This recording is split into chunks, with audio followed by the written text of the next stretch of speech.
Bases dropped on a new edition of Soccer Down Here. It is a Monday. It's an overreaction Monday to the weekend that we saw. We saw a scoreless draw at Mercedes-Benz Stadium. A ton of chances, no goals for Atlanta United. Everything clouded by the injury to Brad Guzan, stretchered off with an apparent Achilles injury. We'll talk about that. We'll talk about what's next. We'll talk about that game plenty, I'm sure. We're going to try to get a lot of questions, reactions, comments from you guys out there watching. The rest of MLS on the weekend, Columbus still hasn't scored a goal. It's been 3 straight that they have not gotten, 3 straight losses. Toronto knocks off Philadelphia, removes them from the unbeaten ranks, and they were the last ones. LAFC with a win yesterday afternoon. Miami wins their first game outside of the Eastern time zone, and that's who's next for Atlanta United, and it's in the Eastern time zone because it'll be in Fort Lauderdale. We have a FA Cup final nailed down. We have Real Madrid with an incredible comeback after falling behind early. Seems to be their MO these days. All kinds of stuff to get into from the weekend, and we will try to bounce around. Now, remember, we will have soccer over there tonight at 7 o'clock. That will be more of a focus on the international game. We'll talk about some of it here, especially if we get questions and things in that direction. But I can already go ahead and warn you, I am sure there will be a lot of Atlanta United conversation on the show this morning. This evening, after this afternoon's match in Serie A, I'm sure there'll be a good bit of Serie A talk with one of the best title races going in Europe right now. Roma in Napoli. In Naples to face Napoli in a huge game that will define the Serie A title. If Napoli wins, then it's going to be a 3-horse race. If they lose, they might be too far back. They might just be too far back. We'll talk about all that tonight with Nick Alifi on Soccer Over There. Jarrett is away in Mexico. There's no telling he might pop up at some point because that's what he does from time to time. But he is in Mexico on vacation, so I am not expecting to see our tall friend Jarrett Smith, but you never know. Crazier things have happened. I am seeing John Nelson, and we will see you guys on the Twitch pitch, and we'll talk about everything you guys want to get into this morning. How was your weekend, John? It was a lot of soccer. You know, you start with Atlanta United and FC Cincinnati, then you go from there and you figure out where you want to spend the rest of your time. There were some matches on Sunday. Caught up with the twos and rewatched that match, the heartbreaker against Indy 11, and got to see a couple of starts from some players first time. Nelson Orji got his first start for Atlanta United too, so it was interesting to see that as well. But no, it was a weekend of the sport, and you kind of got to pick where you wanted to go. But it was very, very full. The remote was very, very busy with the last button, and all of the consoles were up and running. So it was all over the place for the weekend. The consoles, I guess console singular probably is one console with multiple screens.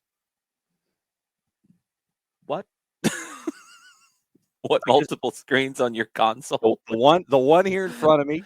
Hold on. What is your console first off? Because I don't even know what you're talking about using the word console in this context. Oh, I was just the room. Yeah, the collective number of monitors that were. That's not how that word's used. But okay, now I understand that part. I thought you had like some special machine that was allowing you to split your screen into multiple things, a console allowing you to do things. No, I was confused. If I had a console that could split things into I wouldn't know how to do it. Why would I even think that? You would have no clue how to operate that sort of apparatus. Yeah, but you know, it's you try to sit there and look, if I can get one game on one screen, I'm doing well. Because all right, here's the problem of the weekend.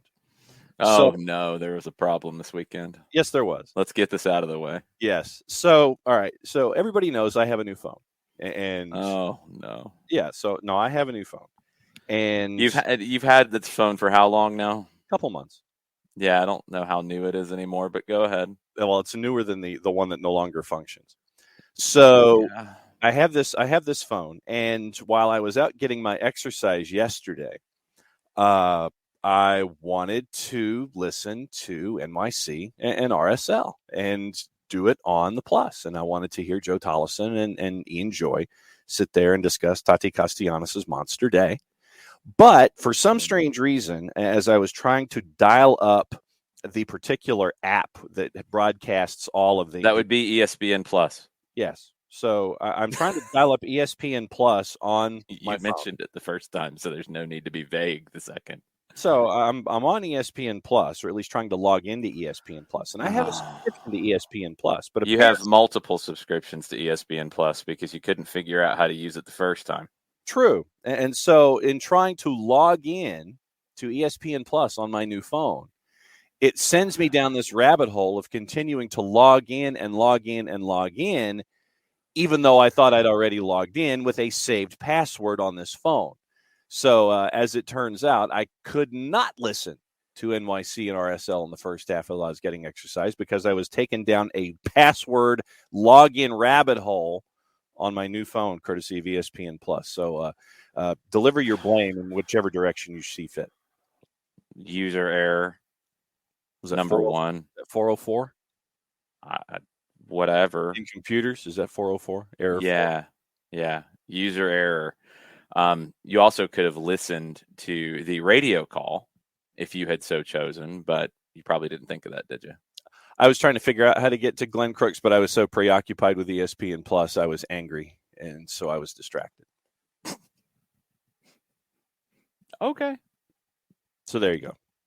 Missed the first half, came back, watched the second half, and the 6-goal outburst from NYCFC, the most goals that RSL has given up in a match in team history. Yes, Tati Castellanos says 1 goal back from the Golden Boot leaders now, and he hadn't scored before this game. That was one of the headlines of the weekend. Much bigger headline than John not being able to use his phone. That's not making headlines anymore. That's just understood. Other headlines, Matias Almeyda, probably last game with San Jose Earthquakes. The reporting has come out over the last couple of days after the game and then yesterday that he will be out, and it will be, I guess, in air quotes, amicable that he'll be leaving San Jose. There's a very good chance he ends up in Guadalajara with Chivas, who fired their manager in the midweek. He has won there before. He's beloved there. They need a shakeup. That would all seem to make a lot of sense as to why this would accelerate so fast. We know he's been unhappy, but this thing took a big jump in speed pretty fast when that Chivas job opened up. From Jeff Carlisle, Robert Jonas, and others in San Jose, it looks like the interim coach will be Alex Covello, who is with the Earthquakes 2 team in MLS Next Pro, and Steve Ralston, who's been an interim there before, and Chris Wondolowski will be assistants on an interim basis while they make a decision on what's next. Couple of bits of speculation early on about names. Hugo Perez, his name has come up. I don't think he leaves El Salvador to take the Earthquakes job, but maybe he could be persuaded. I think he really would like to get El Salvador into the World Cup in 26. We'll see if he sticks around for that. Eric Winalda's name has come up as well as a former San Jose Clash player, pre-Earthquakes revival days, a former San Francisco Bay Blackhawks player to go even further back, which kind of sort of merged into the Clash. Long story. Talk about it on a Soccer Files episode sometime down the road. But Winalda's name has come up as a possibility for San Jose. And there's others floating around, but looks like on the interim, it will be Alex Covello, Steve Ralston, and Chris Wondolowski teaming up to lead the Quakes, who got a draw against Nashville, 2-2 in this game. Jeremy Abobasi was outstanding. One thing that in terms of like the stat of the day, before we get into comments and such this morning, Jay Moore Quakes, a good follow for San Jose News. This is not San Jose related, but MLS manager related, and I think just MLS related. No coach since 2013 with 70 plus season games has a positive goal differential in away games. And we talk about how it's hard to get points on the road in MLS. And in MLS, it seems like it's harder than other leagues. Well, that should tell you a little bit. Bob Bradley in 62 away games has a -2 goal differential. Bruce Arena and Brian Schmetzer both have a -10. Arena's been in 112 away games. Schmetzer's been in 88 away games, respectively. It's hard to get results on the road. We did see a lot of draws, road teams pulling results. We did see a road win for Miami and for Austin, which were both surprising because Austin hadn't won on the road since last May. Miami had never won outside of the Eastern time zone. So we're seeing a few things pop up, but over the year, don't expect a lot of that because it's just hard to pull off. It was hard for Cincinnati to pull off what they did on the weekend in Atlanta with giving up the most shots that Atlanta's had all season, giving up the most shot creating actions Atlanta's had all season, giving up the most key passes Atlanta's had all season, giving up the highest XG Atlanta's had all season. All of those things happened in the game, and a lot of them were already happening before the red card to Nick Hagland, and Atlanta still couldn't find a goal. ATLvCIN, good night for him. Great night for him. He was on the SofaScore Team of the Week with a 9.0 rating. Big part of that is saving a penalty from Marcelino Moreno and a couple of other just massive saves in the second half after the penalty.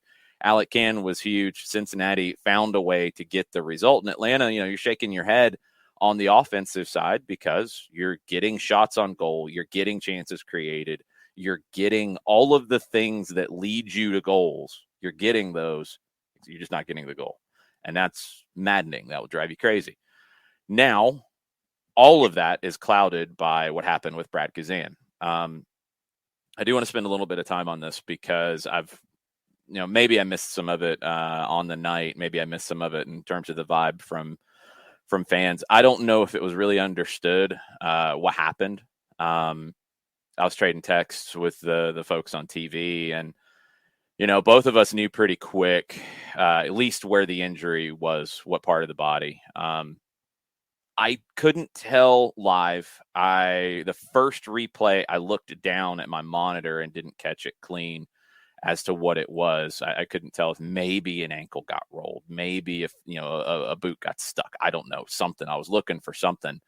And the second one, I could see pretty clear because I've seen this play out before. I think back to Memphis and Atlanta United 2 last year, where their goalkeeper did really a similar thing as you're like almost trying to backpedal and then go forward really quick. When you put that type of pressure on the Achilles tendon, you can have a problem. And we've seen Achilles ruptures happen in games. We've seen them happen in training. We've seen them happen in off-season training. We've seen them happen when you get rolled up, because it can happen in those kinds of situations too. It's one of the hardest injuries to come back from if it's a full rupture. We don't know what it is yet. It could be ligaments around the Achilles. It could be something that is not specifically the Achilles rupturing. Also, surgeries have improved. Recovery times have improved. You're seeing some guys get back in the, even as short as 4. And I think those are typically guys who didn't have a full rupture.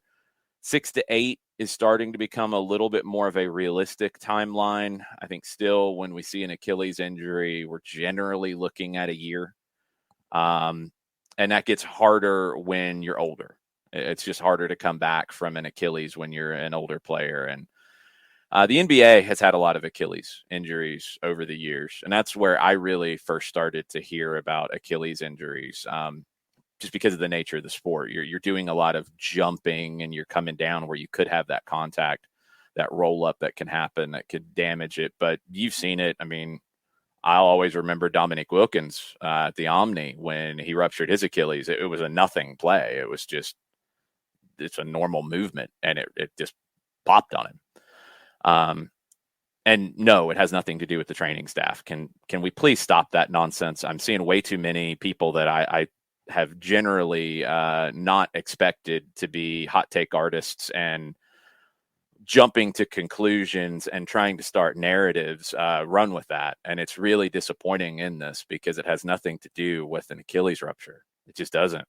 An Achilles tendinitis situation, if you just look up Achilles and do a Google search and you see tendinitis, yeah, there's differences about tendinitis.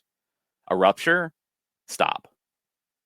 It's embarrassing. Stop it. And when people go to that immediately after a player who is the captain of the club, player who's given you everything he's had, player who's been a great representative for this club in the community, on the field, in the locker room, everywhere, and the first thing you're going to jump at is trying to start a narrative and get some clicks about, it's a training staff. Stop. It's embarrassing. It's really embarrassing. And I hate when we see this type of nonsense, because People expect those of us who talk about the game in serious ways to be serious.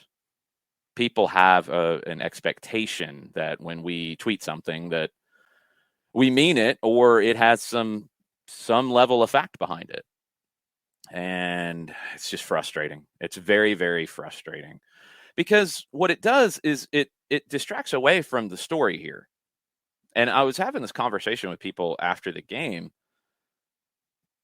You heard the sadness in Gonzalo Pineda's voice. You heard it in Andrew Gutman's voice. You heard it in Miles Robinson's voice. They weren't sad about the game. They're frustrated. They wanted to win the game, of course. They're sad for their friend, for their teammate, for their captain. They were sad because they know what it could mean. And when this stuff is just let's make a funny haha about this, or let's use it to fulfill whatever narrative we have. Man, we're talking about a human being.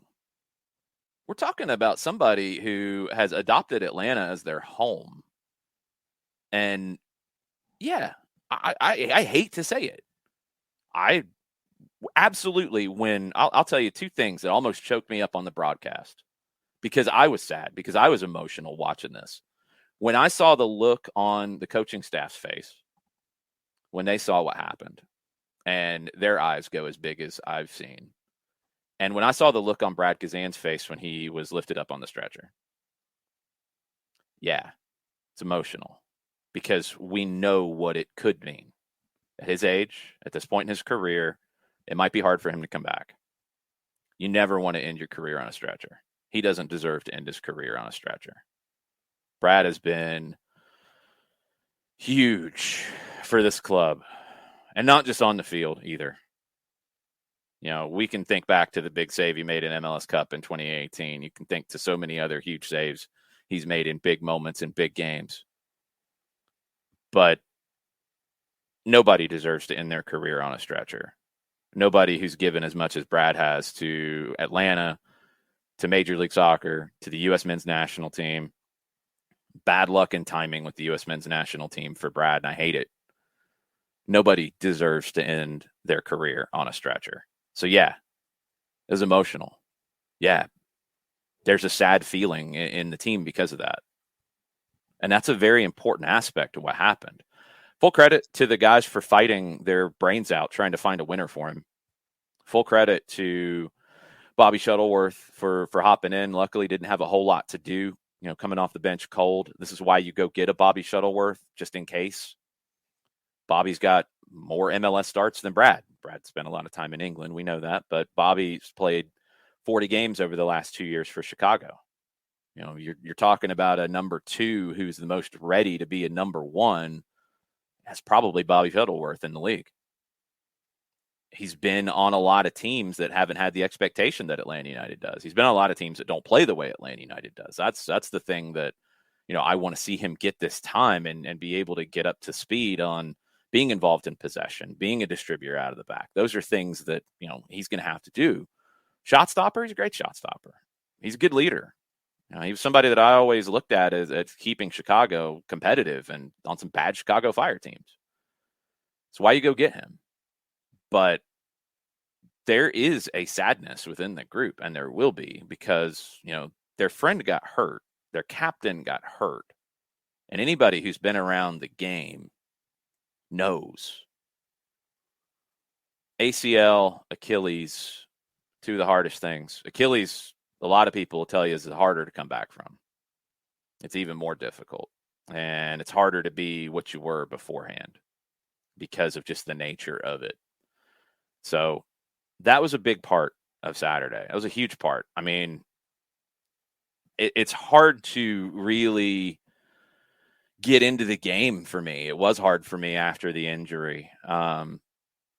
It's hard to find positives on a day where your goalkeeper is stretchered off on a non-contact thing. You know, it's hard to find that. You have to. That's the job. That's what we do. You know, we got to break down the whole game, not just one moment of it.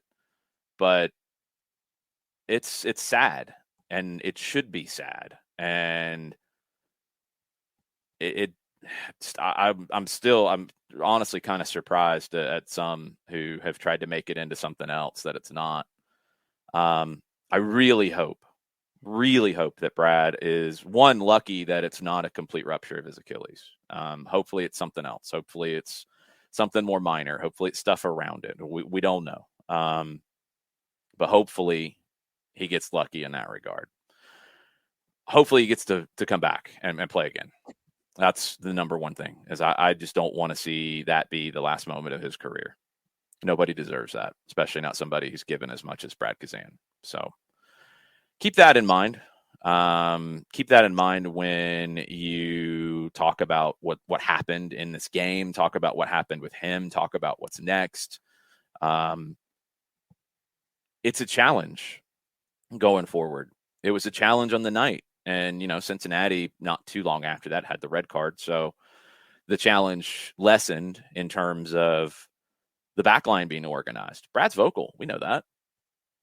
Brad's loud. And you don't have his voice back there anymore. You got to get used to hearing Bobby Shuttleworth's voice, different style, different cadence. I think he'll be okay. He's been around the block plenty of times, but he's not Brad in that regard. You saw Miles Robinson take the armband. We wondered who would take that. I was looking because I was kind of honestly distracted and felt awful for Brad and felt emotional about it. I was trying to pick up who had the armband. It took me a minute until I saw that Miles had it, and did see Miles vocally organizing the back line. That was great to see. Does he keep the armband? Maybe. He might. I don't know. I don't think there's a clear, answer to that right now. Joseph might have gotten it if he was on the field. Alonzo, I think, probably could have gotten it if he was on the field. You don't have those guys at the moment. So is it Miles? Seniority-wise, yeah, it would be. Could it be somebody like Lennon? Yeah. Could it be somebody like Sosa? I could see that. We talked about it on the full-time report. The armband is not just a piece of cloth. It can be very heavy for some. And it can be something that lifts players too. It can be both. And you have to know your personalities of your group, and you have to know, is this going to be, hard for Miles if he's the captain right now to do these things that a captain needs to do? Is he going to feel more responsibility? Is it going to negatively affect his game? Could it positively affect his game? Could it bring out some of that personality that people have talked about wanting to see more of from him? We've slowly started to see Miles be more outspoken, be more open, be more vocal. Maybe the armband brings more of that out because it kind of has to. Maybe it does that for a Santi Sosa. Maybe it does that for a Brooks Lennon. There's so many different ways you could go with this, and that's one of the challenges going forward. And then, just the game itself. I mean, there's the challenge of finding the back of the net. And you're doing everything right in terms of creating the chances and everything leading up to the ball ending up in the back of the net, but it didn't. And it's 2 out of 3 games that it hasn't. It's back-to-back that it hasn't. Last 3 games, you scored 1 goal. It was in stoppage time in D.C.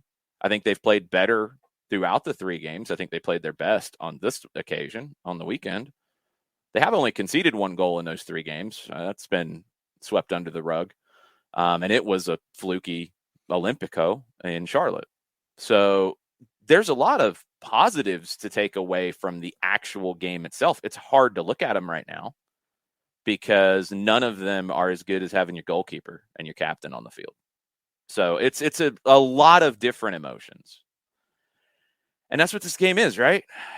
When you're a player in this team and you train hard from the beginning of, or really the middle of January with the team, and a lot of these guys did off-season training too, and you come in and you're around these guys now for about 3 months straight. You went to Mexico away, basically, like kids again in a dorm, and you get close with these guys. You guys from different countries get close.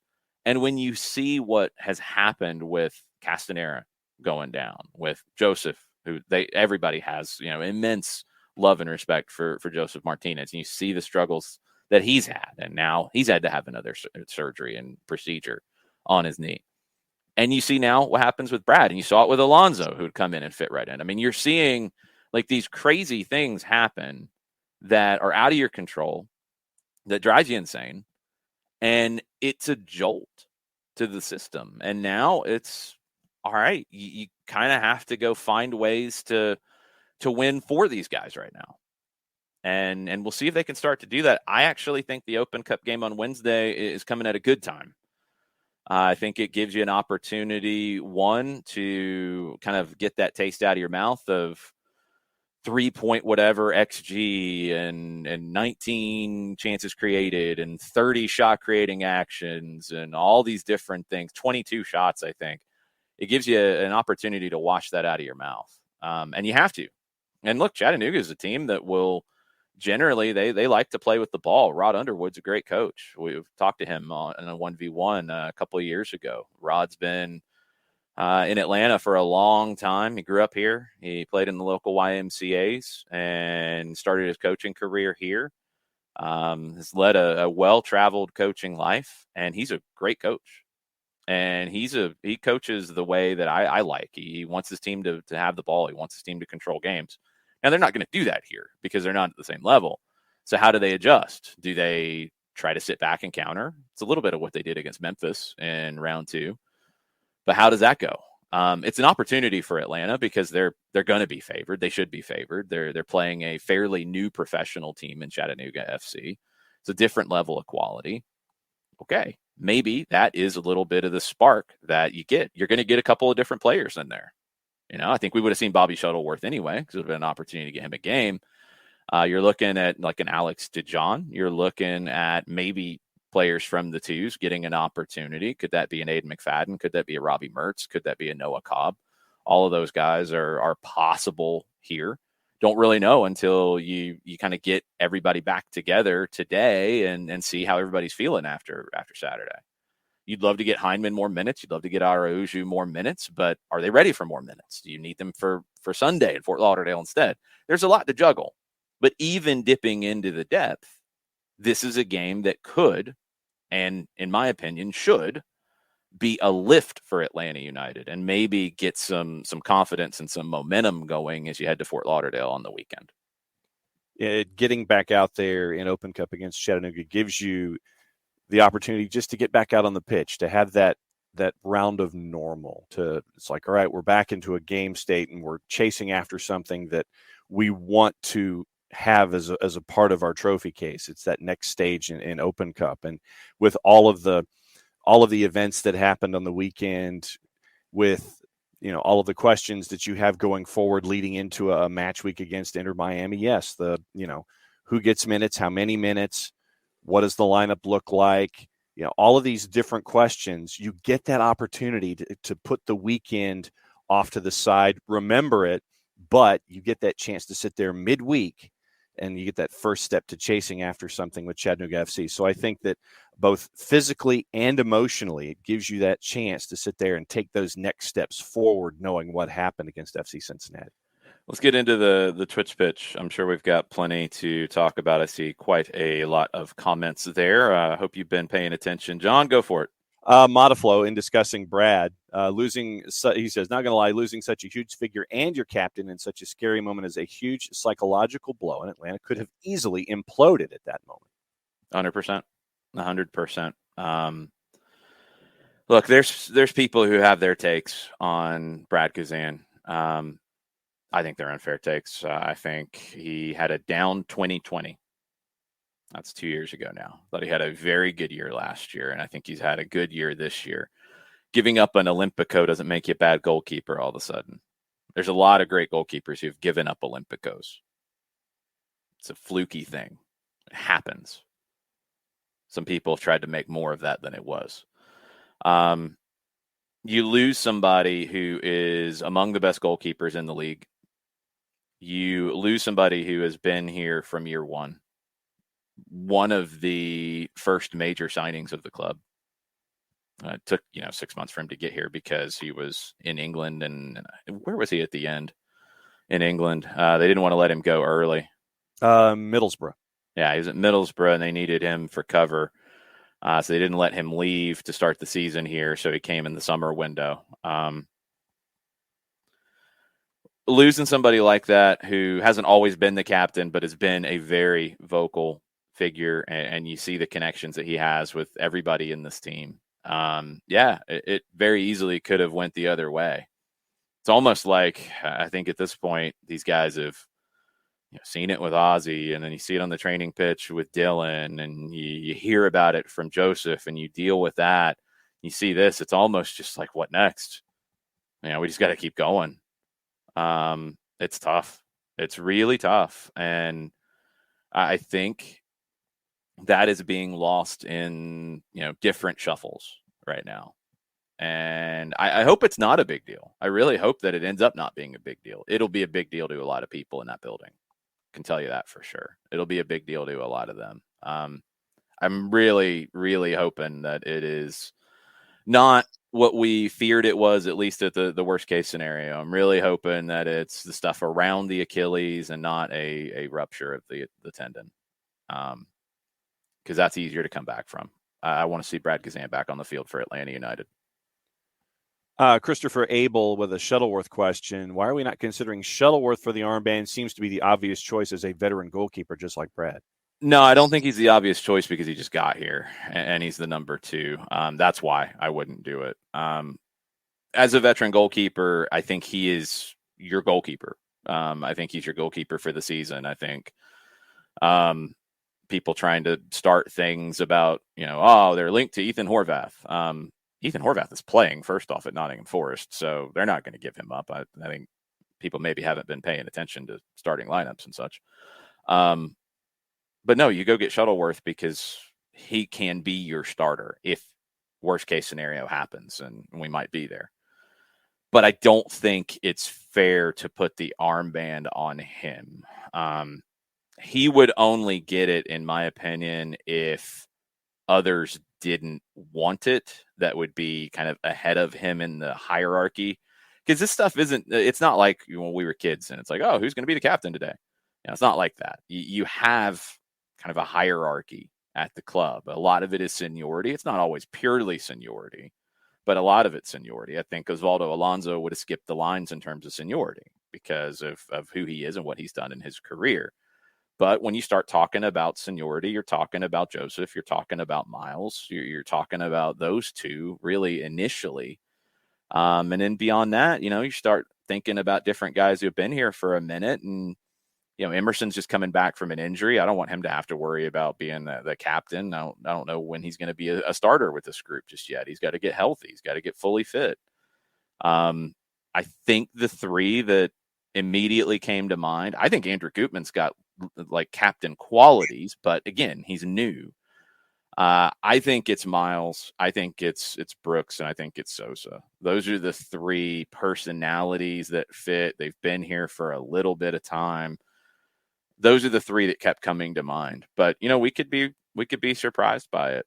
We could be surprised and see somebody else get it. So right now, that's what we know. And we'll just have to wait and see. But I would not put it on Shuttleworth just yet, just because he's only been here for a short period of time, and he hasn't really been outside of a few minutes on Saturday with the first team group on a regular basis. So then follow-up question, when it comes to the second keeper, what would you look for with the backup keeper that would be there on game days? Yeah, and this is where it gets tricky when you start going through the depth chart, because remember, you had 4 guys under contract at the beginning of the year. Brad 1, Shuttleworth 2, Castanera 3, Justin Garces 4. Garces has been loaned to Atlanta United 2. Castanera is now gone. Brad, we don't know yet, but I think we can at least safely assume it's going to be a little while.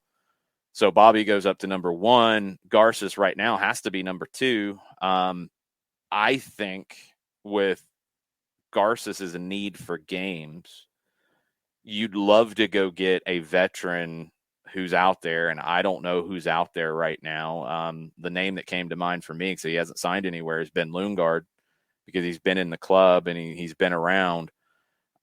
You have to go get somebody to sit on the bench. That might have to be Garces, at least in the short term. You've got, a couple of weeks before the window closes, so you've got time to make that addition.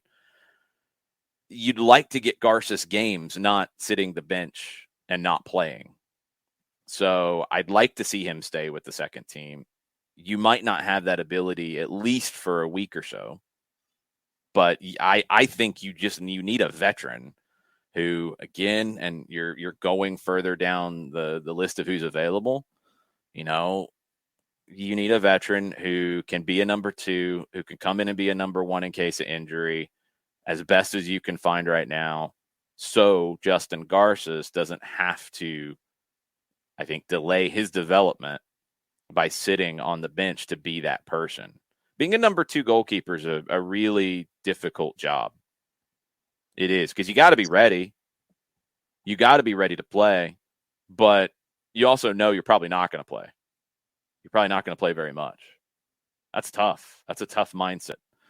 If you can find somebody who has been through that mindset and understands that mindset, that might be what you're looking for right now. If you can go find that, I just would hate to see Garces' development be stunted a little bit by having to be that.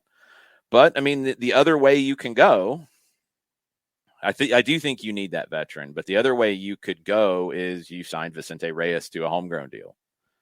I don't know if you can make all that work with cap and spots and this and that. And it might get weird with moving designations around in terms of roster spots. You might have to put somebody in a senior spot you don't want to. I don't know exactly. But that would be the other one for somebody who's already in the building who I think will sign a homegrown deal. And I think Vicente Reyes will have every opportunity to be a future goalkeeper for Atlanta United. But he's even younger than Garces, a little bit more experience, honestly, at the pro level. Because Garces was in college, but Garces has got that experience at UCLA. So I think Reyes will be somebody who factors into wearing that number 1 shirt at some point for Atlanta United. I'd like to not have to accelerate that timeline.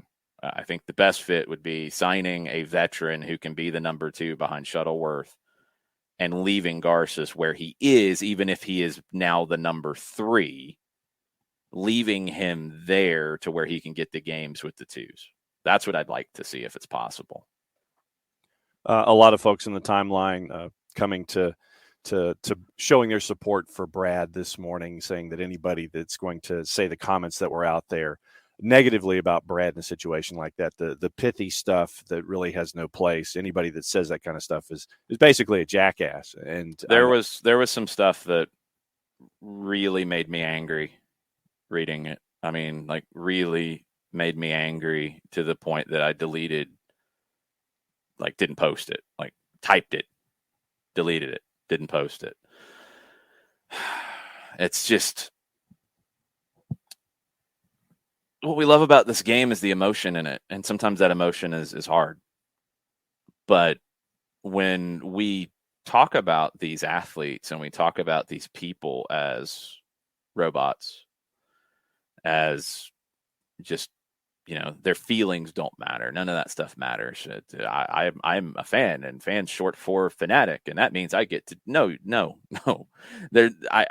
Fan can be short for fanatic, but it doesn't have A and some S's and a hole in it either, and that's got to stop.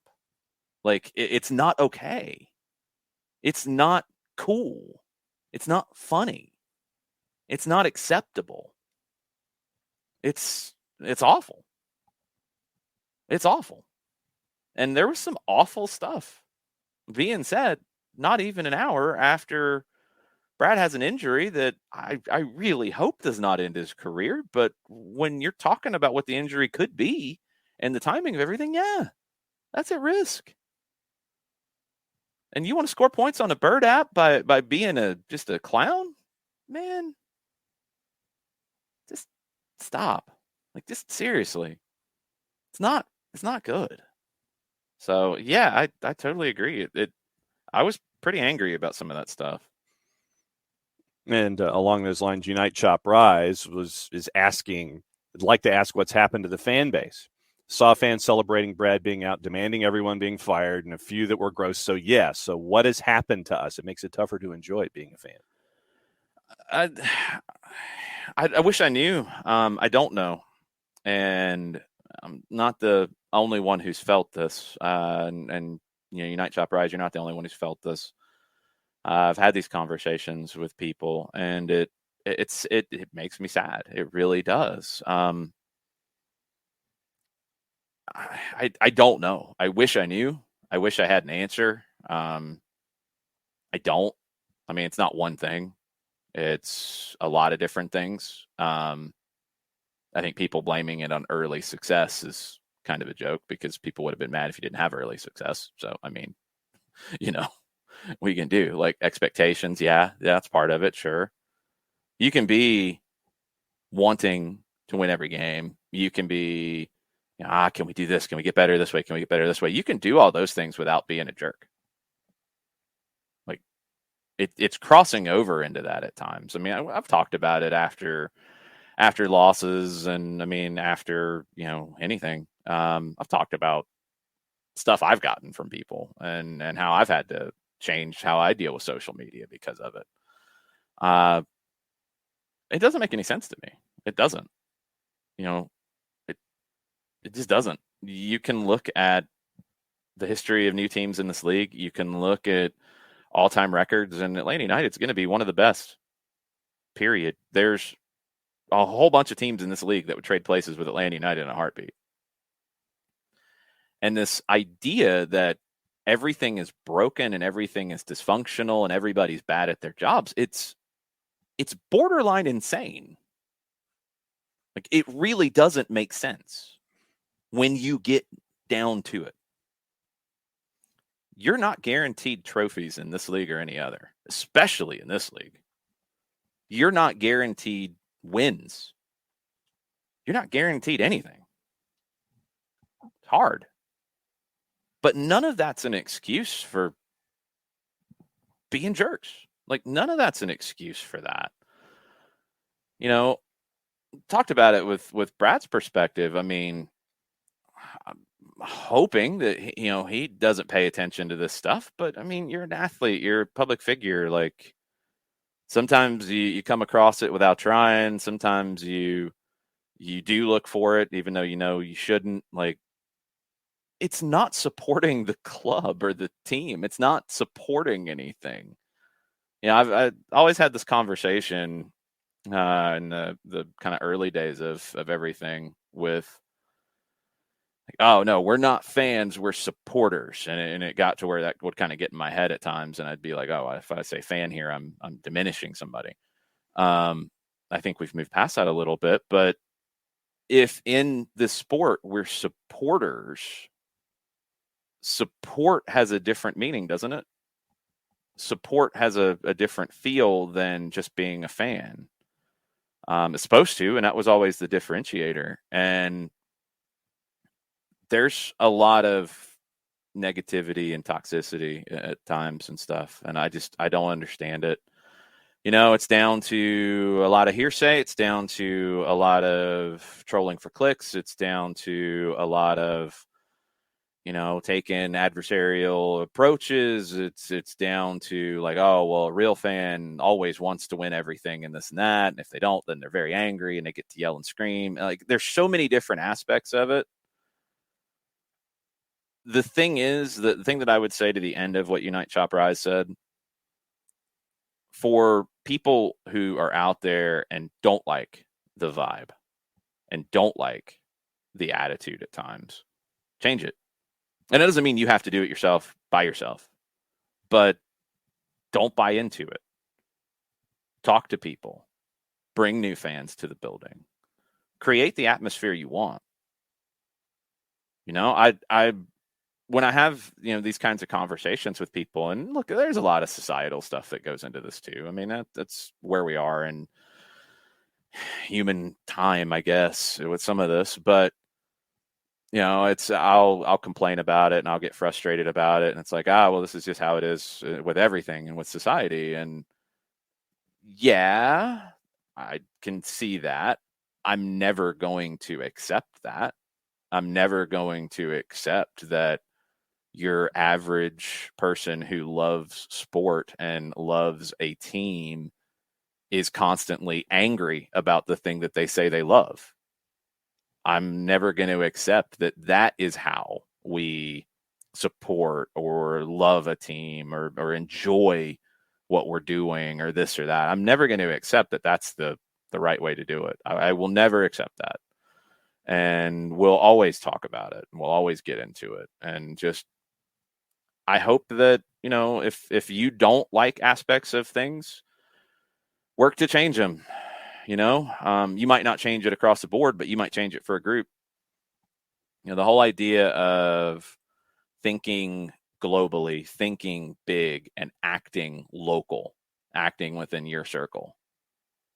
You have a circle. Everybody has a circle. Some people have bigger circles. That's fine. But affect what you can affect, and make the experience what you want it to be. That's what I would recommend. That's what I would do, and that's what I try to do with things. If that means I have to change the way that I experience talking about a team or a sport or whatever, then hey, that's what I'm going to do. That's what I'm going to do, because I don't want that. I don't want that life. I don't want that experience. So think about the big picture you want. Think about the vision you want, and act to change that within the circle that you can affect. Well, that's really all you can do. But yeah, I was right there with you, Night Chop Rise. There was some stuff that I saw immediately after the injury and stuff that I saw that night that I was really saddened by. Really, really saddened by.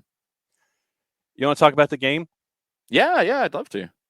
Rack is asking, don't we still have the best record we've had through this many matches? Agree on the comment that we're doing well, especially given the injuries.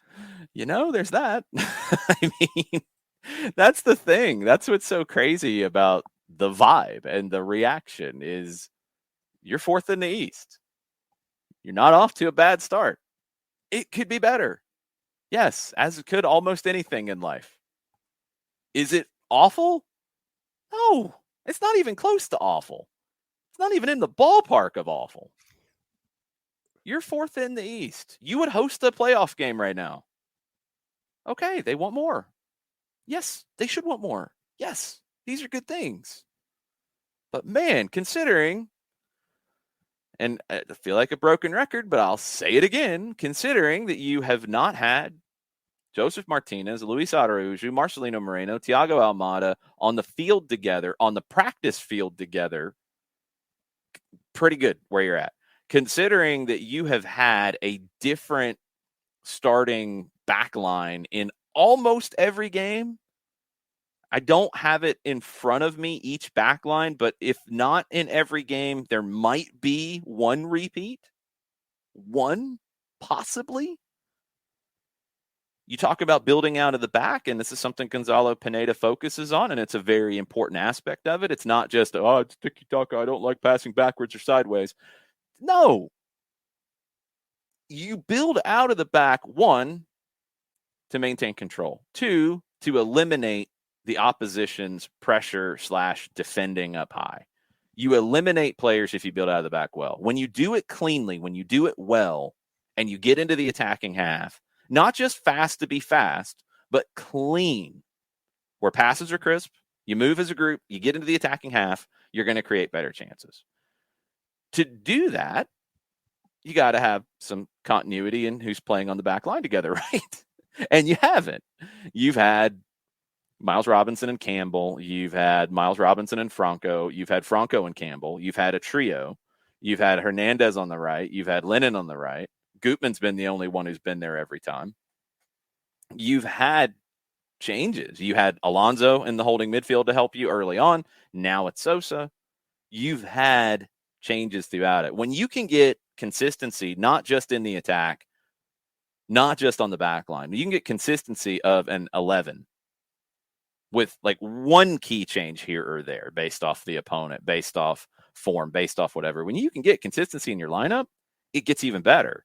So to be where you are in terms of, you want to talk about XG, you're in the top half of the league with what you've had. You are, if I can count fast, 12th, I think, in XG. Okay. It's not bad. You're not scoring as many goals as your XG would tell you. We saw that firsthand against Cincinnati. If you're looking at shot creating actions, Atlanta United's 4th in the league per 90, 23.29. They had a lot more than that on Saturday. If you're looking at key passes, chances created, so a step more than just creating or shot creating actions, you're getting into Key passes, chances created per 90. Atlanta is 5th, 10.6. Like, that stuff is there. It's real. These are stats, so it's not the XG is actually judging it. But in terms of it's not a real chance. It's a half. No. That's an announcer term. That's saying basically it's not a great chance. It's somewhere less than a great chance. A chance is a chance according to the stats, and you're 5th and you're 4th in shot creating actions. To be there with what you've had to deal with so far, not too bad. Now, your schedule is going to get more difficult. You're going to have some tougher teams coming up. You got to get Luis Araujo fully healthy and get him into the mix. You got to get Emerson Hyndman fully healthy and into the mix.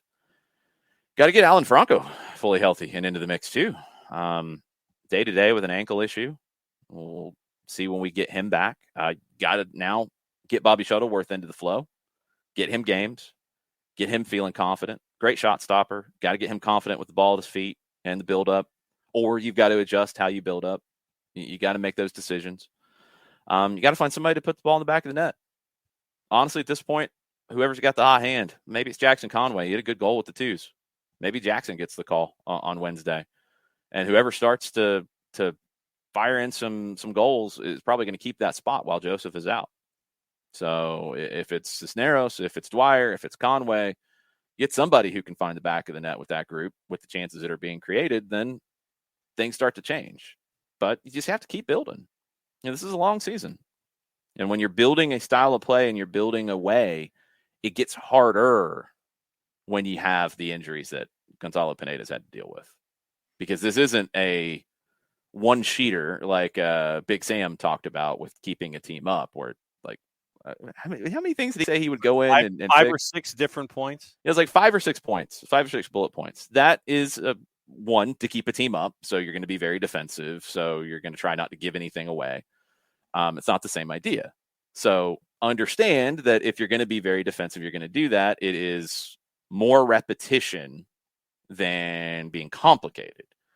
To control games, to play in the way that top teams do, because that style doesn't get you to be top teams. Because, what a Jim Curtin, what a Gerhard Struber are doing coming from a defensive perspective, it's far more complicated. There's a lot more to it than sit back, bunker, maybe look for this on the counter, look for that, whatever, play for set pieces. That's pretty basic. You can get into that and just repeat with your training sessions.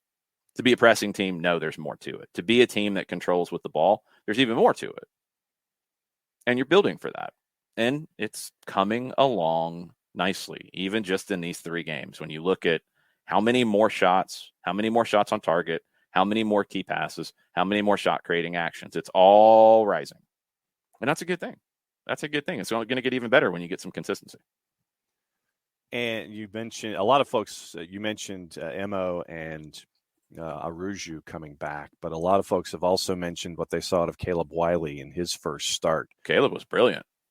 Caleb was absolutely brilliant. One of the best players on the left side in MLS on the weekend.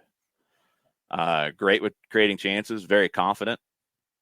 He's a left back, and to be able to do that going forward, I think you can get a sense of how the game is a little different than it was back in the day, right? Fullback shouldn't cross midfield in my day. Yeah, forget that. Fullbacks are playing wingers now. We saw Brooks earlier play on the wing. Now you're seeing Caleb play on the wing. He's got that pace to get in behind, but he's not just a speed guy. Great to create the penalty. Incredible work to create the penalty. I thought he was incredibly confident as the day went on. He gave Gutman a lot of cover to where Andrew could get forward and really start to affect the game in the final third as well. So, yeah, I thought that was the right move. That was a really genius idea from Gonzalo Pineda to start Caleb Wiley and get the performance that you got out of a 17-year-old. It was great to see. And, catching up with Andrew Gutman post-match where he was discussing their relationship, and you got to see it firsthand at the Celaya match where you kind of see that oneness of thought where they kind of know because of Caleb's experience as a left back. It's just because of that. Yeah. It's just he's a left back, so he thinks like a left back because that's where he's played, and Gutman's a left back, and they both like to get forward. So it's not some special relationship. Let's not overplay it. It's just the situation when you have a two left backs who can get forward and you can play them on the same side. It gives you something interesting. We talked about it with Charlotte when they made their changes here at the Benz and they went with fullbacks in winger positions. That was to be defensive higher up the field and to be disruptive to the build-up play.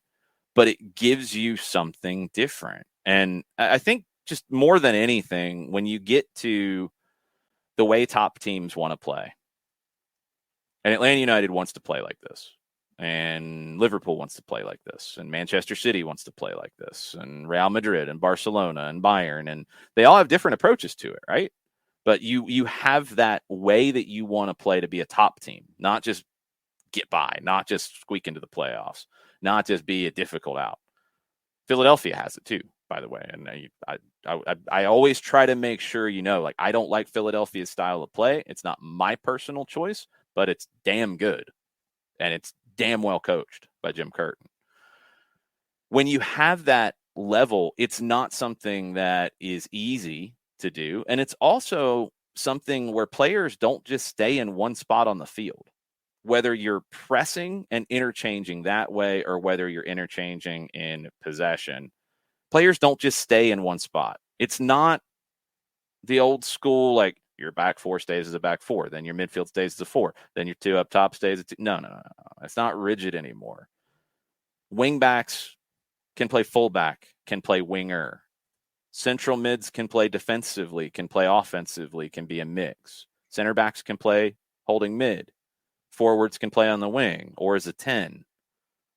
You have to be able to play different positions in the modern game because you might not be that on the lineup sheet when it's turned in, but the game is going to take you into a different place on the field because you don't just stand in one spot anymore. Good teams don't do that. Your forward might drop. Your 10 might go forward. And then your forward's a 10 and your 10's a forward.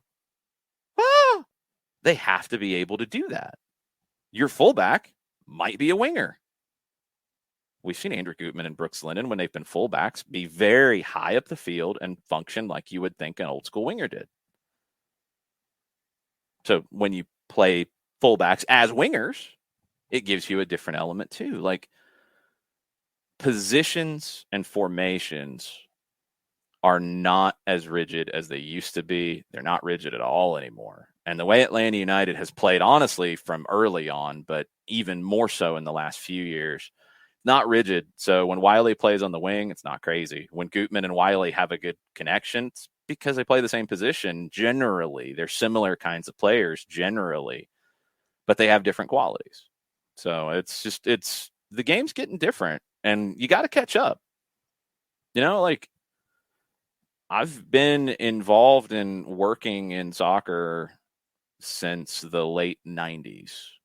The first time I was paid outside of being a referee, which I didn't like doing very much. I didn't do it very much. I wasn't a good referee. That's why refereeing's hard, but it's important. And there's a lot of responsibility and there's a lot of criticism and it's a lot of stuff wrapped into one. Wasn't for me. The first time I got paid to work in the game was summer of 1997. Good grief, the game is different now. The way coaches work, the way training sessions go, the way in-game tactics happen, the versatility players have to have now. I mean, it's night and day. And you have to constantly be learning if you're going to be in the game or around the game. And that goes for fans too. I mean, all sports evolve. American football looks completely different now than it did 25 years ago. The game's played differently. The positions are roughly the same. But here, Formations are completely different now. Positions don't mean what they used to. The way you train with the ball as opposed to run up that hill, run down the hill, run back up the hill, run through the sand. Do you do some of that stuff at times? Sure. Do you do it all the time? No. Because you might actually want to use that round thing that the game's played with. And that's what top teams will do now because we've learned what Pep Guardiola, what Jurgen Klopp have done in taking old styles of play. I mean, the pressing idea that Klopp came to England with and the total football positional play idea that Pep started with, they've changed them up totally. They've both learned because the ones who don't are the ones who get stuck and get past. You have to constantly be looking for those new developments, for those new things. And fullbacks playing as wingers or two fullbacks on the same side. And I mean, just all the different elements of it. Like, yeah, welcome to 2022. And can't wait to see what happens in 2032 because something else is going to happen. Now, how it evolves from here, I don't know. I don't know which direction it goes. And you're probably going to see both directions. You'll see people get more creative in the attacking sense. You'll see people get more creative in the defensive sense because coaches are always looking for that new thing. It's just fascinating. So like the game has changed so much. It's changed in the 6 years Atlanta United's been on the field. I think MLS games look very different now than they did in 2017. So we got to consistently try to learn and figure it out and try to explain it better and do all that. Don't get stuck in what worked before because it's not going to work in a year. Something new's going to come and replace it. One thing that won't be replaced, though, John, is our good friends at ATLvCIN. Ah, very nice. Tell us about our good friends over at ATLvCIN, if you will. I certainly can do that. Thank you, Doreen. QR code over my left shoulder for those of you watching on Twitch for ATLvCIN service for odor-free, clean, fresh air. One place you need to go, and it is said service, ATLvCIN. Deodorizing enclosed spaces like houses, apartments, and condos. ATLvCIN has created a customized solution that eliminizes all organic odors, including those like pet cigarettes and food. Realtors and property managers use ATLvCIN service to eliminate bad odors to help them sell or rent their homes that much faster. ATLvCIN service offers a turnkey process, making it easy to work with realtors and property managers. Kind to the environment. We like that these days. It's a very green way to get rid of odors without any kind of toxic residue. Different than our favorite masking agents that we have under the sink because that's what masking agents are. They just cover up the odor. They don't attack the problem. Proven scientific formula from our friends at ATLvCIN that attacks the odors all the way down to the molecule and destroys them. Pricing is easy one of two ways, either by the cubic foot or parts per million, to come up with a price that's affordable for you, offering results in 24 hours or less. If you have any questions, frequently asked or otherwise, one place that you need to go is the website, ATLvCIN.com. But do us a favor, after the .com, go /Atlanta so they know what part of the world that you are referring to them and that you are reaching out to them from so they can help you out geographically. So it's ELIMINIZE.com /Atlanta, ATLvCIN.com /Atlanta for odor-free, clean, fresh air. ATLvCIN service, proud sponsors of everything SDH. Nicely done. You didn't headbang that time, which is good. I thought about it, but it probably would have made my head hurt. Yeah, that's not good. Nope. What else we got on an Overreaction Monday? We've got folks who are suggesting keepers, wondering where folks are these days. Sure. Let's see. It's Bendick, Kempen, Jimmy Maurer has been suggested. Well, hold on. Let's go in order. So Jimmy Mauer's the number 2 in Dallas. I'm really surprised that Nico Estevez changed the goalkeeper. I thought Maurer done really well there. Mauer's the number 2 in Dallas, signed an extension with the club. I don't know how willing they would be to let him move. Martin Pace, the Dutch goalkeeper who came in, had a great game on the weekend, had a clean sheet in the scoreless draw. He's done really well this year. So I don't think he's losing his job anytime soon. But I don't know if that makes Maurer truly available. Bendick is in Philadelphia. He is 32 at this point, and would he be available? Yeah, I think, because he's the 3 generally, with Matt Freese being the 2. But you get into that situation where they want Freese to play with their 2s at times. If he comes to the bench, maybe they don't want to move Bendick. Who was the other one? John Kempen. John Kempen. I do not remember where he is off the top of my head. He's at DC, so he's a backup at DC. He is 29. Let me see. They don't have another backup, so he would not be even available. Ben Lundgaard has not signed anywhere. He's one that immediately came to mind. Another one that came to mind, I believe he just retired last season. I'm going to double check that. Chris Seitz, who was 35. Yeah, he was at DC last year. He played in 4 games. That I look at somebody, when you mention Maurer, I think Maurer still wants to be the number 1 in Dallas, and he's not going to want to leave to change that. Okay, I can buy into that. Bendick, I don't think Philly would let him go, because I think they want Freese to play with the 2s. I think you could probably do better. I think Bendick has lost his confidence in the last few times that we've seen him. So I wouldn't go in that direction. Kempen, you're not going to get, just because DC doesn't have anybody else right now. Seitz is available. I know he's been working on the youth side of things. He was at the Generation Adidas Cup, for example. Could he come in and get up to speed? Lundgaard would get up to speed pretty quickly, considering his time with the club. So that would be an easier one.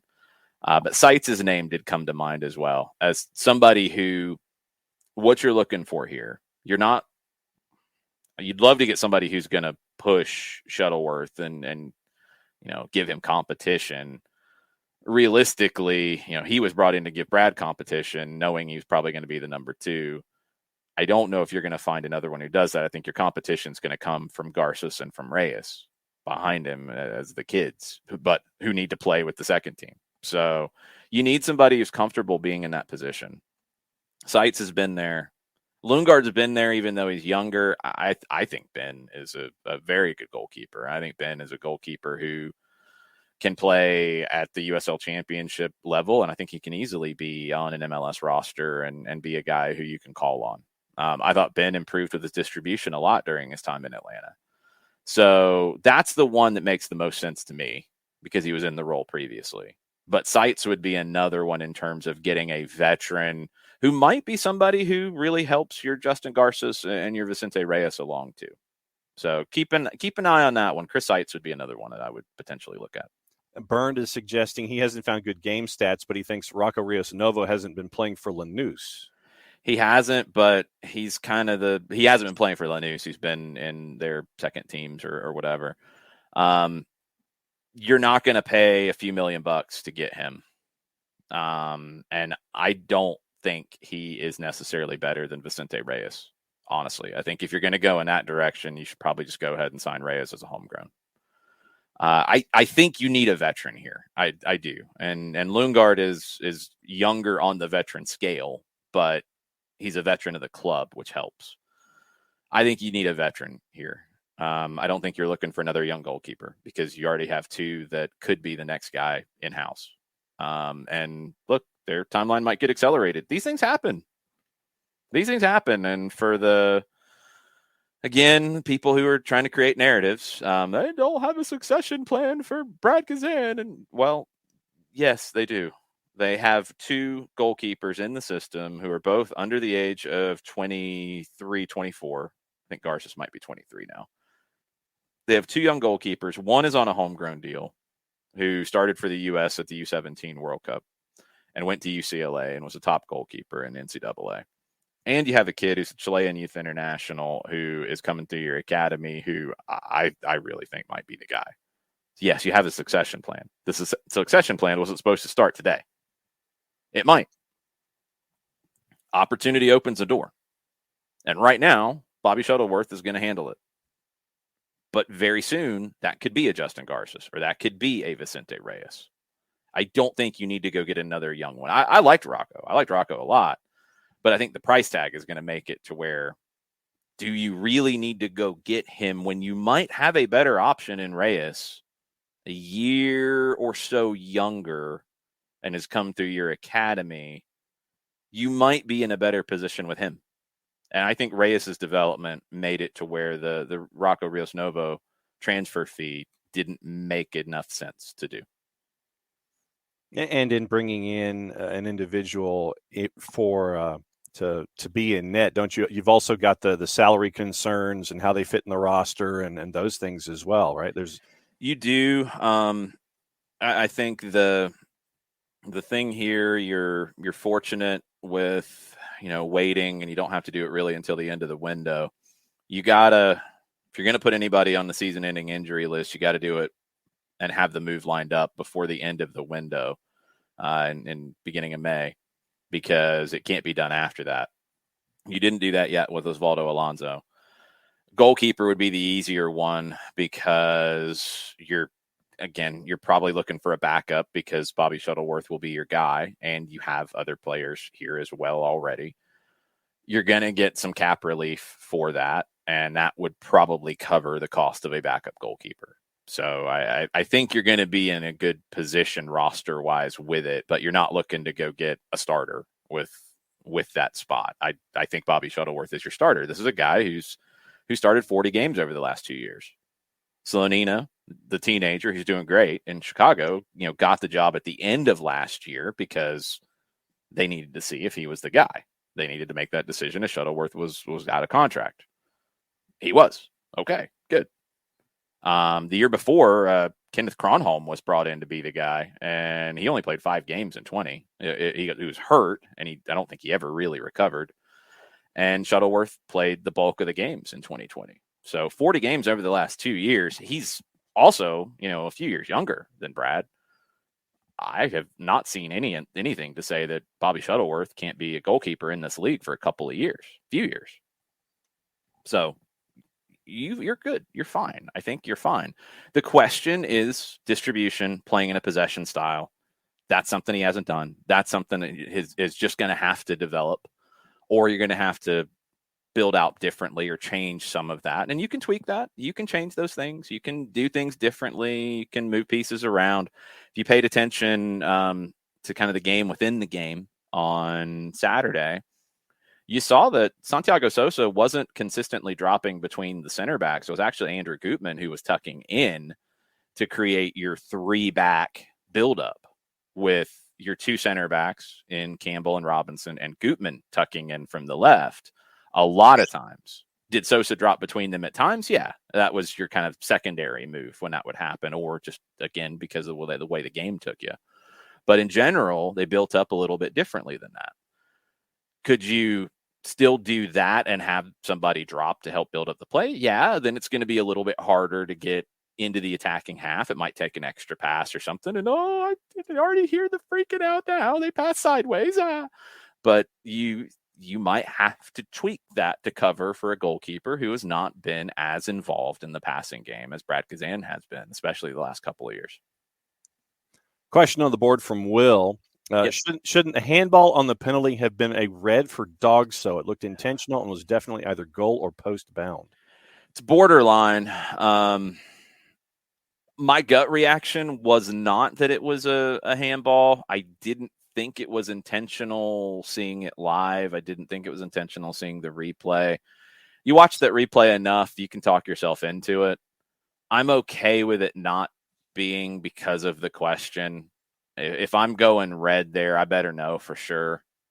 And I wasn't sure. I think he did possibly move his hand towards the ball. If his hand is there and it hits it, it's away from the body, it's a handball. But there's not intent if his hand is just there. Does he move his hand towards the ball? You can argue that it did.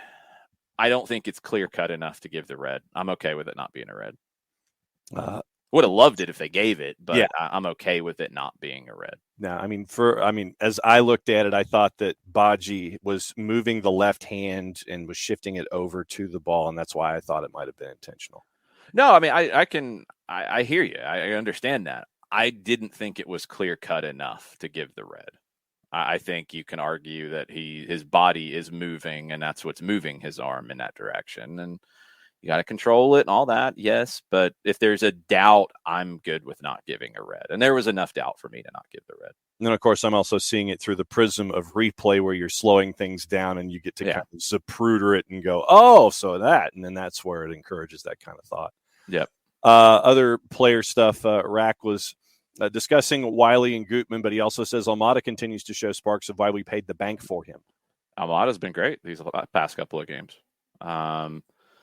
Almeyda in this one created one chance. I thought was very good in getting into some dangerous spots going forward. Thought he was going to get a goal. He had 5 shots in total. He won his 2 dribbles. He will drop and defend. He will drop and help with the build up. And people always compare him because he's a young Argentine who, you paid a large transfer fee for. People will compare him to Ezequiel Barco. He's a different player than Barco in that Barco can be a 10, can be a playmaker. And I'd love to see him given the keys to play as a 10 in a long stretch and see what he can do. I think he's got that game. But a lot of what Barco creates is via the dribble. He uses the dribble to move a defense around. I know it's a bad word. I know. I'm sorry. But he uses the dribble to make things happen. And he drags defenders with him, for example, in the dribble. Almeyda's looking to pass quicker. He's looking to pass quickly. He will dribble, but he's pass first where Barco's dribble first. Both can be 100% successful, but I think Almeyda might fit this group right now really well and facilitate. I think what will happen when you get more time with this group, and there are a few different passes that Almeyda made that I was like, ooh, I don't think anybody saw that coming. I think once you start to see that coming, then you'll see a jump. Like I think he caught Gutman by surprise on one. He might have caught Wiley by surprise on one. His passing's top notch. In his position on the field, and he dropped in to help build up the play at times, but to be 45 of 51 passing where he's not just making a bunch of simple passes, another level with that. So yeah, he's legit. He's an incredible talent. I just enjoy watching him play. Chris Hutchison on Twitter with a question this morning. Do players carry insurance against career-ending injuries as may have happened with Brad? For that matter, does the club itself carry such insurance to protect itself from these losses? We hear about it sometimes. I don't know in this case. I don't know in general, case to case, what that looks like. But a lot of times, yeah. We do hear about it in some contracts. We hear about some, big time stars insuring parts of their body and for various amounts. But I don't know across the board how often that happens. Couple of topics that are outside of Atlanta United, and it starts with San Jose. Okay. And folks were wondering who really would want the San Jose job this year, if and when Matias Almeyda officially leaves. Who would actually want it, considering what's going on there in San Jose right now? Somebody who wants a paycheck. I mean, flat out, like somebody who wants to be a manager in MLS because it's a job that apparently will be open. With what's going on in San Jose, I mean, honestly, most of what's going on with Almeyda. Like, if you take that job, what you're dealing with. You're dealing with a ownership group that's not going to spend a ton of money. They are starting to invest on the academy and the youth. You are going to a smaller team, and you're going to have to coach guys up, and you're going to have to get the most out of not a lot of talent. Okay. Like, there's other spots in the league that have that too. It's not like San Jose is the most broken team as a club. A lot of the issues have been from Almeyda and his vocal displeasure over time with that, which he knew what he was getting when he walked in the door too. And he talked about it being an appealing aspect of taking that job as well at the time, which has now changed. So you know what you're getting. And if you're a manager, it feels like, hey, this is an opportunity for me to make a name for myself. There's lower expectations. You know, if you're competitive with San Jose, you're going to get attention and you're going to potentially move up the ladder, but it can be a good starting point for you. Or if you were talking about somebody like an Eric Winalda, it can be that first time to have the door open at this level for you and could be a huge opportunity. So, you know, it's an appealing job because it's a job in the first division in this country. For sure. You just know what you're getting into when you walk in the door. Nick Alifi on the Twitch says that Eric Winalda would fist fight a mountain gorilla for the San Jose job. Yeah, he would. He has wanted an MLS job for a long, long time. I've talked about it. You know, I got to know Eric, not well, but got to talk to him a lot when he was here in Atlanta with the Silverbacks and got to hear how he sees the game and what he thinks about the game and what he thinks about how, you know, you manage players. And outstanding man manager. He will get a group of players who will run through walls for him, for sure. He will make that happen. He will give guys opportunities to earn that love and respect from the roster. He will give young players a chance. He will give overlooked guys a chance. He is, I think, great in those areas. Great motivator. Great eye for talent. One of the best eyes for talent that I've seen. What he will need is a great coach next to him to, I think, take the ideas and put them into practice with the way he wants to play and those kinds of things. If he can do that, yeah, he can be successful. He can absolutely be successful. He's brash. He's outspoken. He will speak with no filter, all of those things that, again, you know what you're getting into. But as a soccer brain, there's not many that are smarter about the game and understand it at various levels, not just being a striker, not just being a coach, not just, you know, being an eye for talent. He's one of the smartest soccer people in the United States. Doesn't mean he'll be successful. It doesn't. That's not a guarantee. But it means that, yeah, he could be successful. And if he gets that opportunity, it could work if the right group is put around him. And that would be the question. I'm not ruling out that would be a bad thing just because that's what the Twitterverse says. No, not at all. I have a lot of respect for Eric. Yeah, Byrne is asking who owns the Quakes, and is there any talk of that group considering to sell? I haven't heard anything about that group considering to sell. Can't remember the whole group that owns it because I think it is a group, but I haven't heard anything about them selling. I mean, look, like I wish every team in the league spent a lot of money. Every league in the world has teams that spend more than others. MLS is growing really fast, and you're getting new teams coming into the league that are spending a lot more money than the teams that have been around a minute. So I'm not of this, like, if you're not going to spend like Atlanta or LAFC that you have to sell today. I'm not of that mind. Almeyda knew what he was getting into. It became an easy way for him to try to force his way out to complain about these things. But he knew what he was getting into, and he got some players that he specifically wanted. Trophies. He got Osvaldo Alanis. He got some other guys that he specifically asked for, and he got them.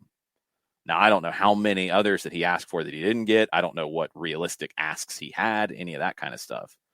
But he knew what the job was. He talked about it, and then it turned into a negative when he wanted to leave. You can be successful there. I think your chances of success are less because you're not spending as much because you don't have as much talent as other teams. But in MLS, you get more outs than your average league does. So, I mean, I would like to see them spend more, but I don't think they have to sell because they're not spending the same as the other teams. And I haven't heard anything about them potentially wanting to sell. So I think you need now, I mean, you need to make the change probably at the end of last season because you could tell that it was time. He was going into the last year of his deal. He wasn't going to stay. You didn't want him to stay. He was being talked about in every job that came up in this hemisphere. It's been time. Should have happened sooner. Move on, get the right person in there, and they can be competitive and they can surprise some people because they got some young talent coming through.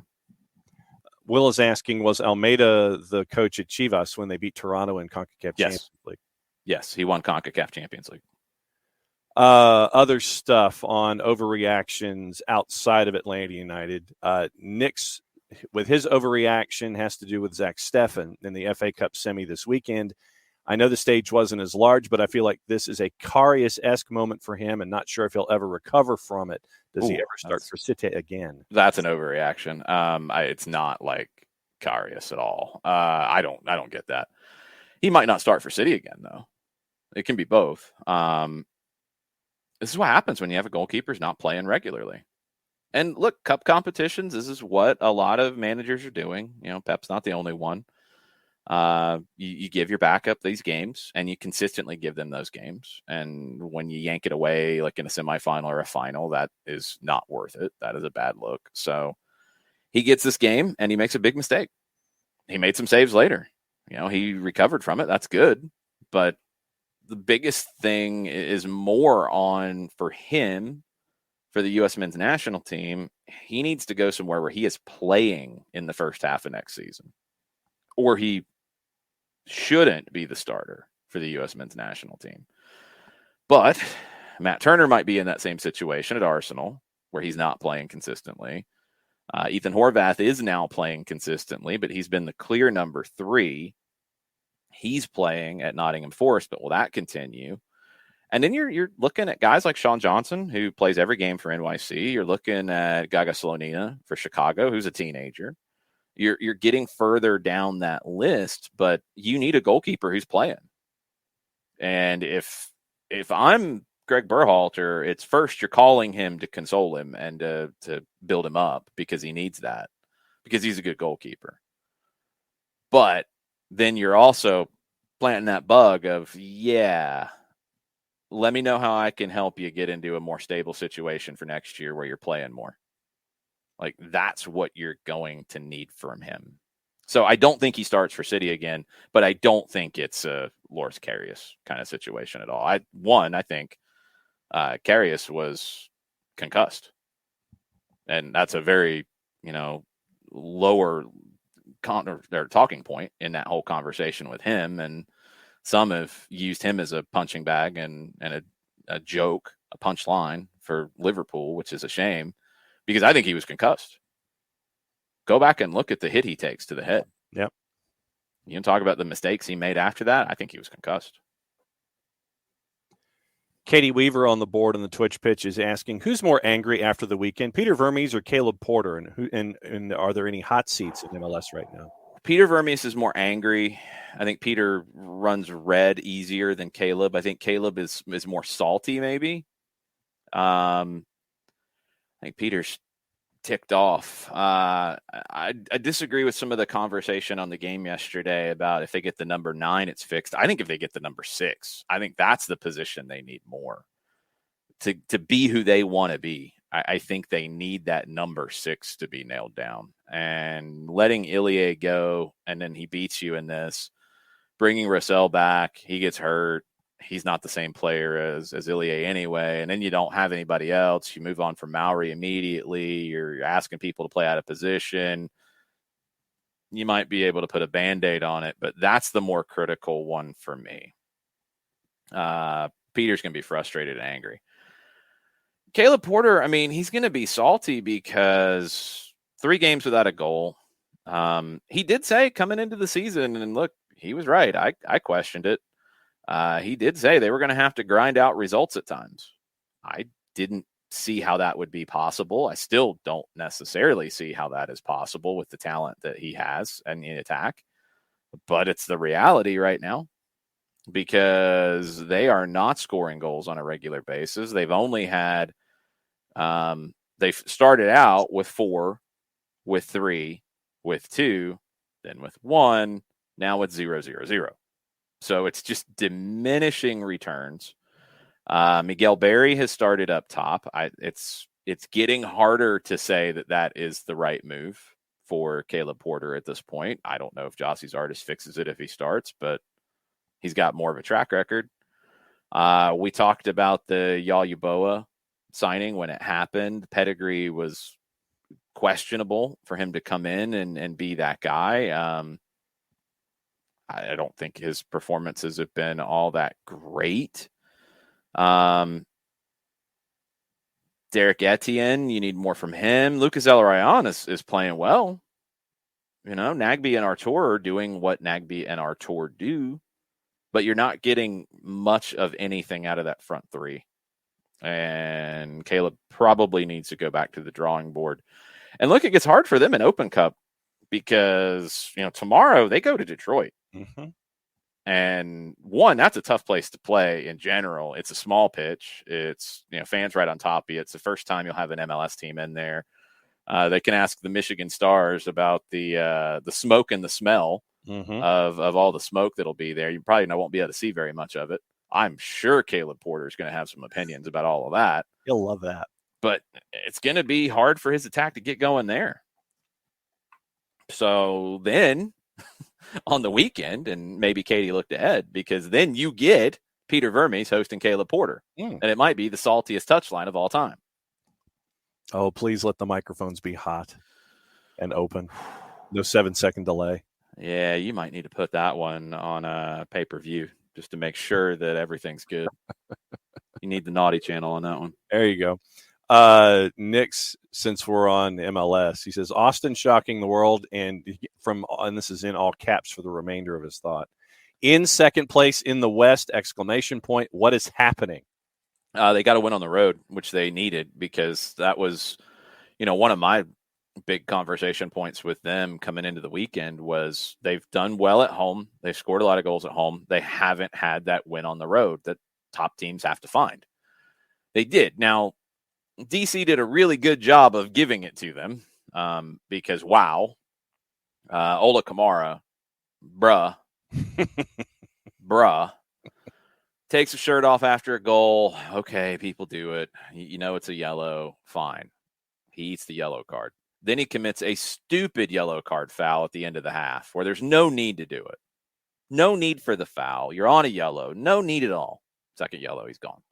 So you have a 2-0 lead. You go to the second half after Kamara scores both goals, and you're playing a man down. That's going to wear you out.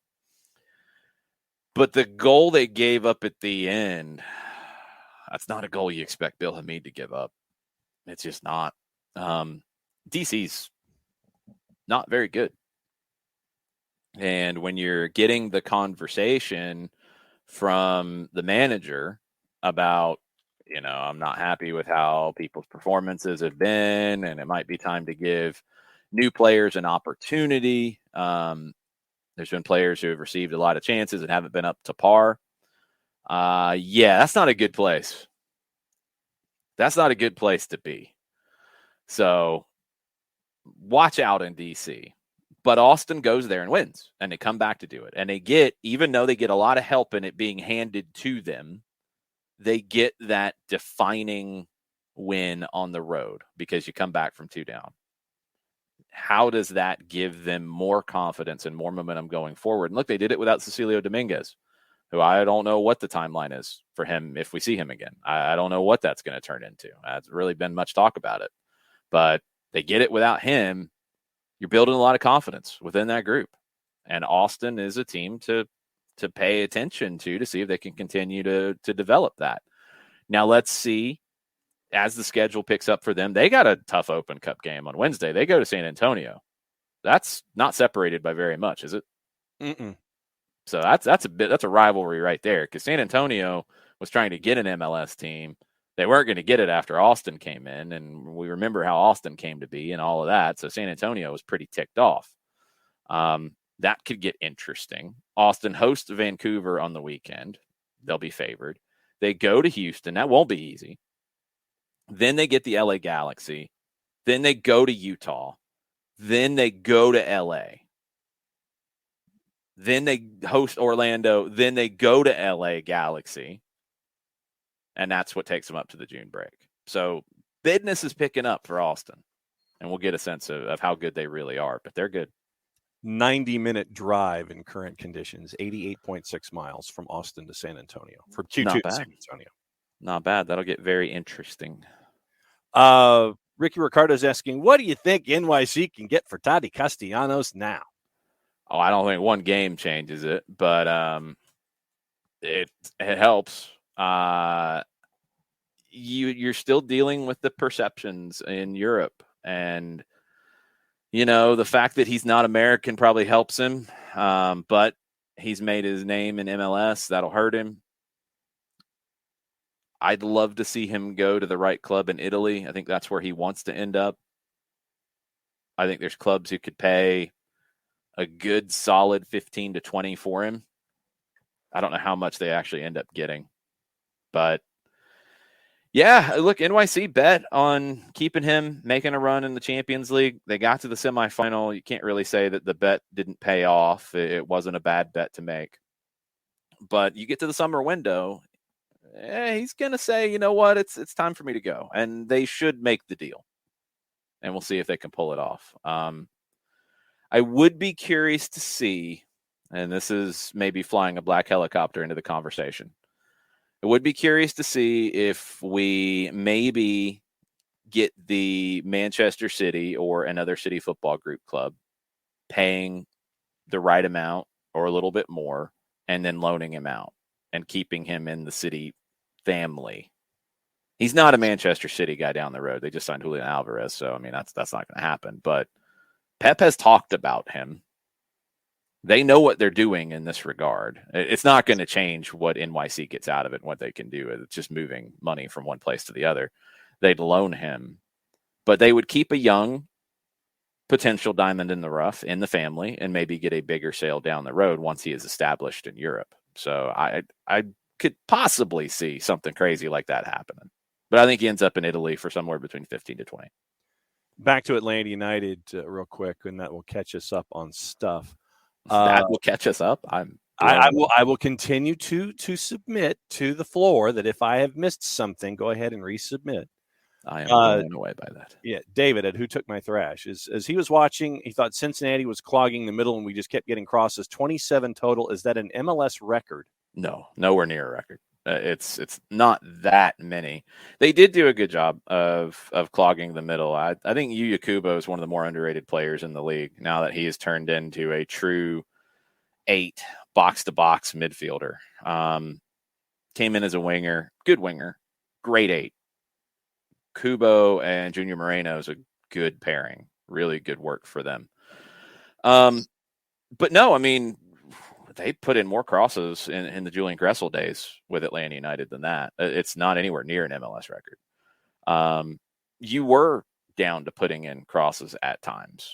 You put in some good crosses at times as well, and you created some good chances off of your crosses. I'm going to look at it really quick. Lennon put in 9. Wiley put in 4. Gutman put in 4. So those are your wide players in the crosses they put in. Araujo put in 3 in a short period of time. Almada, Mulroney put in 2. Moreno put in 1. Lennon, out of those crosses, and I don't think all of his chances created were off of crosses, but he created 6 chances. Wiley created 3. Gutman created 2. So they weren't just lumping it in to see what would happen. Now, you needed, I think, some better movement in the 18 from Cisneros. I thought his movement inside the 18 wasn't as good as you would have liked. Dwyer didn't really give you anything directly, I think, coming in that would change the conversation about who plays. I think if any of your forwards change the conversation, it might be Conway with the goal he scored in Indy. I wouldn't be shocked to see Jackson Conway get the start on Wednesday.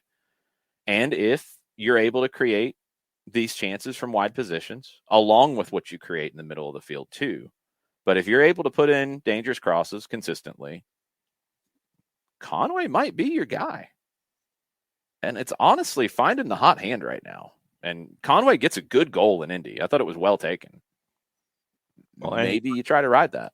Yeah, great build up as well. Great first ball from Firmino out to Grant. Yeah, I know, but we're just talking specifically about Conway. It's not about the rest of the guys right now. Sorry. Yeah. It's specifically about what the forward did. Yeah.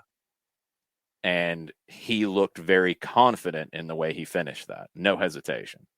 He looked more confident than Cisneros and Dwyer did in the MLS match. Now, he did a USL Championship, was on the road. But maybe he gets another opportunity here. One of them's got to get going. Because you're going to get goals from Araujo, from Almada, from Moreno. You're going to get goals from them. But with all of the chances that get created, you need that number 9. You need somebody to get you a few goals. Not asking for them to be a golden boot leader tomorrow. I'm just asking for one of them to find the back of the net and to get on the end of some of these crosses and through balls and such. And maybe that's Conway. We'll see. Bernd is asking about Nelson Orji, who got his first start for Atlanta United 2 in Indy at the Mic on the weekend. Just looking for some background on him. There's not much. The two guys who came in, Emenike and Nelson Orji, both young Nigerians. Orji's 19. There's not a ton of background on these guys. Nelson just turned 20, actually, a couple weeks ago. So just had a birthday. He was in Porto, at least for a period of time with their academy. I do know that much.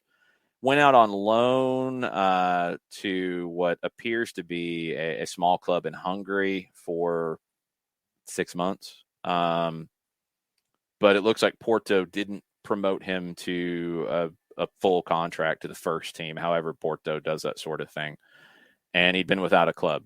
I believe he's a player that Jack Collison went to scout, might have been at a kind of a trial or a combine kind of situation. Late in the calendar year of 21. I know he went over, and I think he went to Nigeria specifically, if I remember right. And I'm assuming that these are two guys that he saw that he liked, because it looks like Nelson was out of contract at Porto in the summer of last year. So, look, that's a good pedigree to be at Porto, first off. And I've liked what I've seen in 100 minutes from him so far. Very raw. He needs work, but there's some promising things there. And that's you can go get those guys and you bring them in. And look, if you find the diamond in the rough, that's what the twos are for. These kinds of guys, the non-academy guys who coming through. You've seen them. You saw them at the Generation Adidas Cup. You've seen them in your academy. You've seen them training with your first team. You know what your expectation is there. When you can bring in some of these other guys, whether it's a draft pick, whether it's a guy from overseas, you could find a surprise. You could absolutely find a surprise. So maybe Nelson Orji is one of those. I like what I've seen so far, but it's 100 minutes, so I'm not jumping to any big conclusions yet. Yeah, in the game against Indy 11, one of the he and Jackson rated the highest. And I give Nelson a lot of credit for picking up the early yellow in the 11th minute and still being out there for another 60 plus, playing with a yellow at center back. So, good stuff out of Nelson Orji in Indy on the weekend. 100%. Let's see. Where was the other one? I know that folks are asking also about the Matthew Hoppe stuff that came out on. Yeah, that's one we haven't talked about. Came out Saturday night. I think I was literally driving home when one of you guys put it in our conversation thread. Either you or Jared, I can't remember who did, and I don't know what to make of it. I guess the biggest thing is he could be available because he hasn't played much at Mallorca, which that move didn't make a lot of sense to begin with. So he might be available. Okay. How can you fit him? Well, he doesn't take up an international spot, so that's good. He has a lot of qualities that I can see fitting in with Atlanta United, either as a 9 or as a winger. But you already have, Araujo, Almada, Moreno, Joseph. Where does he fit? How does he fit? Is it a situation where he's available and holy crap, we didn't think he'd be available? Yeah, let's go grab him. We'll figure it out. I don't know. I don't know how much there is to it, but I mean, one, don't jump to massive conclusions, because it was, I think, a tweet and an article that basically Atlanta United and another club are interested. Yeah. Um, Another unnamed MLS club. Yeah, that doesn't guarantee that you can get him. First off, you can be interested, and you should be. I mean, again, I like him as a player. He is not currently listed on the allocation ranking list. Now, the allocation ranking list with MLS is often, not solely, but often guys who left the league. And when they come back in, if the club that brought them in got a certain amount of money, then they go through this rather than just you keep their rights and they can come back. Hoppy doesn't have any of that. But it is also for U.S. men's national team players who have not played in MLS. Somebody like Christian Pulisic is on the list. Somebody like Tim Ream is on the list. They would have to go through this. Matthew Hoppy is not on the list, at least not what's published. I thought he might have been on the list because of his experience with the USMNT. He's not. So you don't have to go through that. So it would just be whoever gets him can get him. Also, I wouldn't be surprised if he's on the secret list and he's there, but it's not published.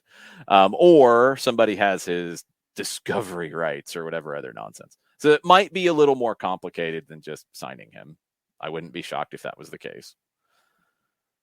But I'd be surprised just in the sense of the playing time and the fit. I'd be surprised how it would work. But if you can go get a talented player, I am all for getting talented attacking players. I like it. But I don't know how it works. Abby is asking when the next press conference is for Atlanta United to get injury updates. It is, I believe, today. I'm going to double check that just to be sure. Yes, Gonzalo Pineda, Emerson Hyndman, Bobby Shuttleworth speaking after training today. Training started about 20 minutes ago. So maybe 12 o'clock-ish is what you're looking at. So be on the lookout for updates there. And Atlanta United's posted all of these so you can listen. Usually takes a little bit longer for it to get posted. You'll see the tweets from people who are there. Maybe a clip or two, but you can hear the whole thing to get full context. Go to the team's YouTube channel, and they've actually shared on social media when it's been posted too. So those are a really good listen. Gonzalo is very clear in how he sees the game, how he sees the team, what he is working towards. He's also not going to give everything away. He's not dumb. But he's very clear when he gives you some info and some nuggets. Pay attention. Pay attention to what he's saying. I love talking to him about the game. I really do, because I think I share a lot of the feelings about the game with him, and the way he wants it to be, and the way he wants to see it, and the way he sees it, the way he wants it to play out. I think, I share that mentality a little bit, and I just love hearing him talk about the game because he's a really smart guy. He's a really, really smart soccer guy. So you get a chance to check those out, please do.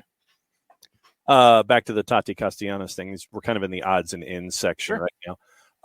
Do CFG or Red Bull have any clubs in Italy? Not that I am aware of. I think to pull this move off at the level they would need it to be pulled off, they'd probably have to go through Manchester City. They do have Girona, which is in Spain, but it's in the second division, so no, you're not going to be able to pull that off. I think you're going to, if they go down that road, it would be City paying on paper. I mean, have to do some kind of legitimate transfer, but it's moving it's money from one account to another. Yeah. They'd have to, I think City would come in and say, oh, well, Fiorentina, for example, you're going to offer 15. We'll offer 16. Yeah. And then we'll loan him to you. Yeah. So we keep the rights on him. Again, total speculation and flying black helicopters and such. But it would have to go through Manchester City if that was to happen. I don't think it would. FA Cup thought from Storm Chaser Kevin is we talk about Chelsea being too scared to take on Crystal Palace with Conor Gallagher playing. He's not good enough to play for you, but you don't want him against you. It's pretty typical with loan moves to have guys not play against you. You don't want your own player to hurt you. Right. Like that's just pretty typical across the board. It's not at 100% locked in, but it's pretty typical. And in a FA Cup semifinal, yeah, it's not about being scared. It's about I'm not going to lose that way. Mm-mm. I don't want to lose this game. So in a regular season game, yeah, maybe you're cool with it. But in a FA Cup semi, if it's baked into the loan that you can say he can't play against you, yeah, I wouldn't. I absolutely would not. I don't think there's anything wrong with that. It's about winning at that stage. Yeah, Crystal Palace, yes, they did ask, but Chelsea was like, nope, not going to. Well, I'm not. Yeah, they can ask, but yes. I don't know the loan what the terms were. Right. Because can he play in any game against Chelsea? A lot of loans don't allow you to do that. Play against your parent club. Saw that with Andrew Gutman with Atlanta and Red Bulls. But some will allow you to play in some games. Some have no restrictions. So it just depends. But yeah, I'm saying no. And it has nothing to do with being scared. It's duh. I don't want to give them any opportunity that they might use to beat me. And especially if it's my own player. That's not being scared. That's being smart. Mm-hmm. I think, and Michael Head's asking, didn't Atlanta United have the same criteria on Gutman with Conor Gallagher, the same kind of Conor Gallagher situation? I literally just said that, John. Okay, well then you just literally just said that as I was trying to search for information on Conor Gallagher and what he could do with Crystal Palace playing Chelsea in the regular season. Use one of those headset ears to actually listen. But okay, we are officially caught up on both sides. What else is on your mind this morning? If we are not caught up, keep sending them in. Yell in the Twitch pitch if we are not caught up, because I'm skeptical that we are, but I will go along with the flow on a Monday morning. We'll get deeper into MLS tomorrow with Dylan Butler.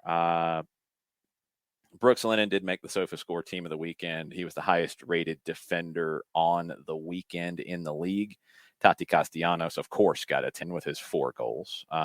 You had not quite as many highly rated players as last week, but a lot of highly rated players around the league.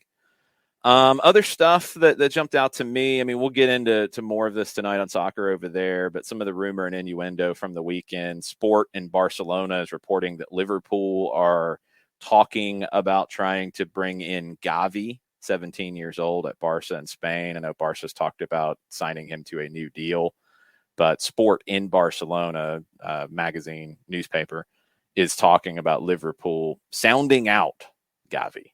Okay. Oliver Kahn, chief exec at Bayern, said the club did not have the financial might to sign Erling Haaland. They did confirm they're in contract negotiations with Robert Lewandowski. According to Football Insider, Richarlison has told his agents to find him a new club. Sorry, Everton. Rumors from France. Well, this started over the weekend. There's a bigger step to it. And again, we'll get into more detail on this one with Nick Alifi tonight on Soccer Over There. But Milan could be taken over by Invest Corp. Nick's talked about Milan being owned by the Elliott Group, which is a hedge fund, essentially. Well, you can get 1.1 billion euro in a deal. You hedged pretty freaking good, didn't you? Mm-hmm. But part of this, rumors in France, I think there are people in Paris who are trying to get rid of somebody. Rumors in France are suggesting that Gianluigi Donnarumma could go back to Milan following the takeover because they'd have a bunch of money and this and that. I don't think Milan would go get him because they have a great goalkeeper in Magnon, and I don't think they're going to be looking to bring Donnarumma back in after the way he left. So I think those rumors from France are drunken madness, but the takeover part is not drunken madness. It's very distracting for a team that's in a Serie A title race, and we'll see where it could go. But Invest Corp and Milan, $1.1 billion deal. Initial signs look good, and they would have a lot more money to spend in the summer transfer market. So the speculation is going to be flying. Faux show in that. We'll talk a lot about Europe later. We don't have Jared here to talk about Scotland. He is still mourning Celtic and their loss in extra time to Rangers 2-1. Mm-hmm. That was an entertaining game. Both teams were dead at the end of it, but it was entertaining. It wasn't purely lumping around and kick each other. The refereeing was shocking. That's no surprise with Bobby Madden involved. But yeah, it was an entertaining game. It was a good semifinal. Rangers get a big win they needed over Celtic. I still don't think they come back in the league, but they'll be in the final of the Scottish Cup. They're in the semis of the Europa League. It's been a pretty good year for Rangers. It started with Stevie G and now is Von Bronckhorst.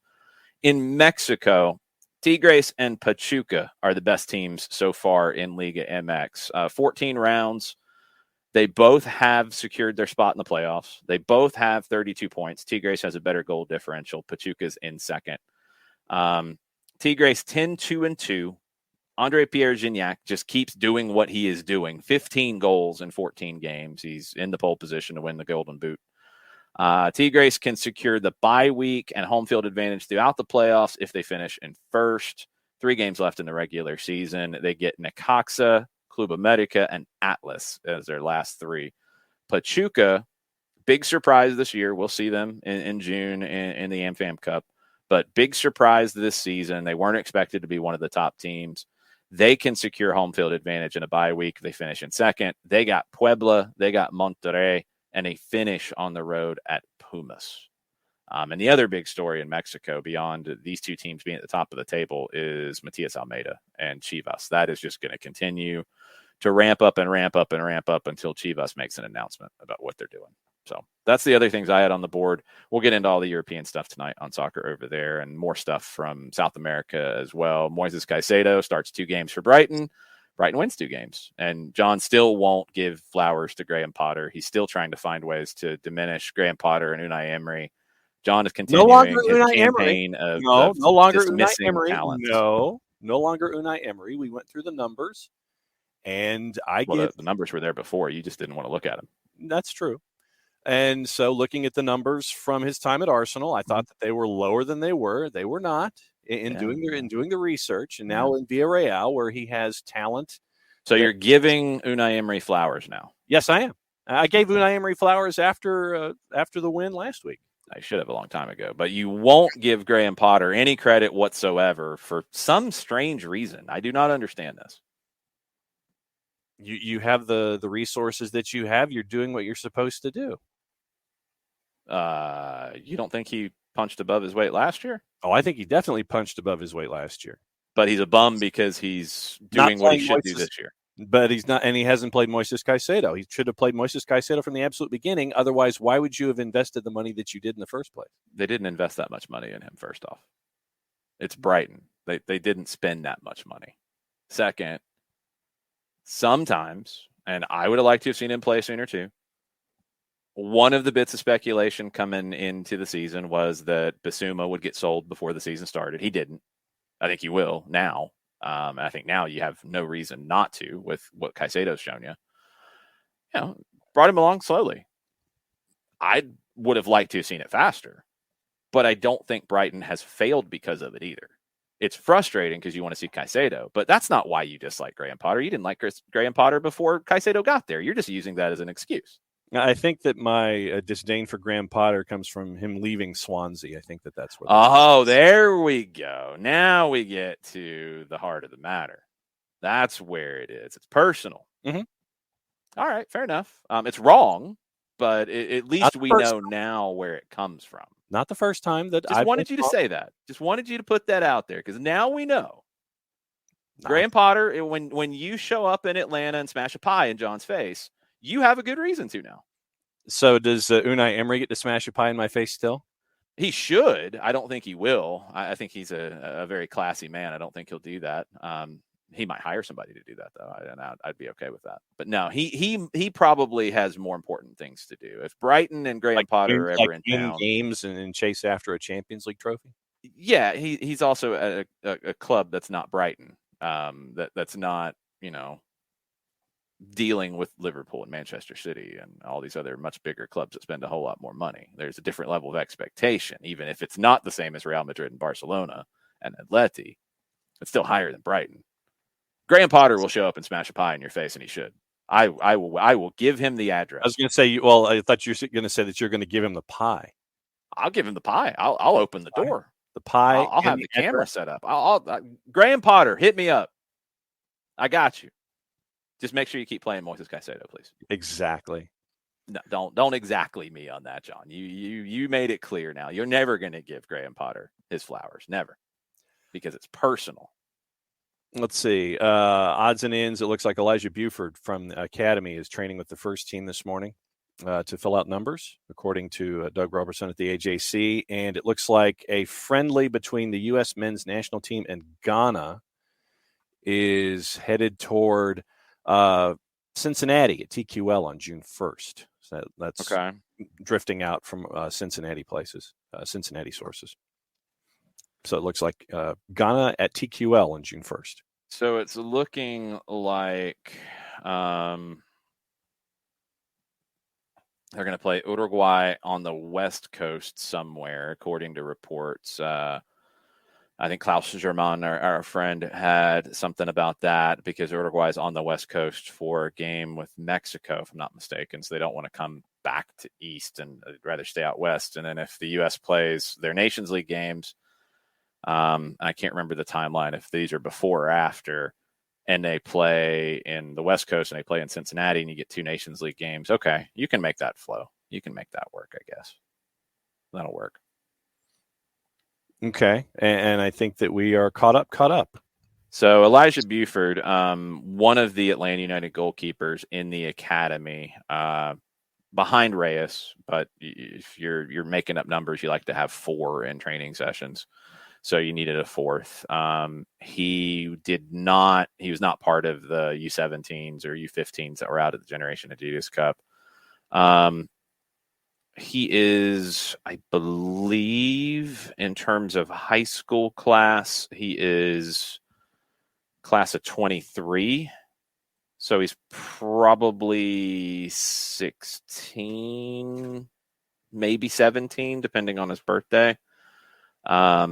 Dagoberto Romero is another one who's right there in terms of like level at the academy. Romero's been on the bench with the twos before. If you remember back in 2019 in the youth tournament where Atlanta's U14s beat Monterrey, Buford is the one who saved a penalty. He has, I don't think, he didn't play in the U19 games that I saw in UPSL, but he could have been in some U19 level games. So, yeah, he's one that if you're thinking about it from the situation here, and I don't want the tweet to be misconstrued from Doug, it's Shuttleworth, it's Garces who are on MLS deals right now. Reyes is on a pro deal. Reyes could be on the bench, for example, or play if you wanted to on Wednesday because he's on a pro deal. You could bring him up to play in that game. You can do that for Open Cup. It doesn't count with the 4 times they can be on the bench or the 2 times they can play in league games. It's different. So those 3 could all be part of it. Those 3 would be 3 part of training. You've got to have somebody with the 2s for training because, they play as well. You got to get them ready. They play Saturday. Are they in Pittsburgh Saturday? Yep, they're at Highmark. So they're in Pittsburgh on Saturday. You got to have somebody with them. If Reyes and Garces are with the first team where they would need to be, it's probably Romero, who's been in match day rosters for the 2s this year. So it's probably Romero and another academy goalkeeper with the 2s. Buford would be the one who could be the 4th. And he's probably got some time with the first team at various points because they like to rotate guys through to give them that experience. But as the 4th to make up numbers in training doesn't necessarily mean he's the 4th guy in terms of a depth chart, if that makes sense. Yeah. Romero, I think, would be the one who is next out of the academy, but he's probably, at least temporarily, preparing to be the starter for the 2s in Pittsburgh. Just depending on how you play things out with Wednesday and with Sunday in Fort Lauderdale. Sheath is asking, who is the U15 keeper that had the fantastic game in the semis out in Dallas? Oh man, I'm blanking on his name. I'm getting to know that group a little bit more now.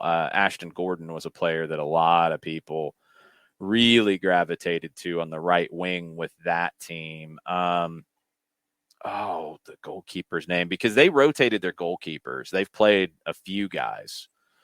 They didn't play the same guy in all the games, but the U15, and he might be 15, goalkeeper against Valencia was great.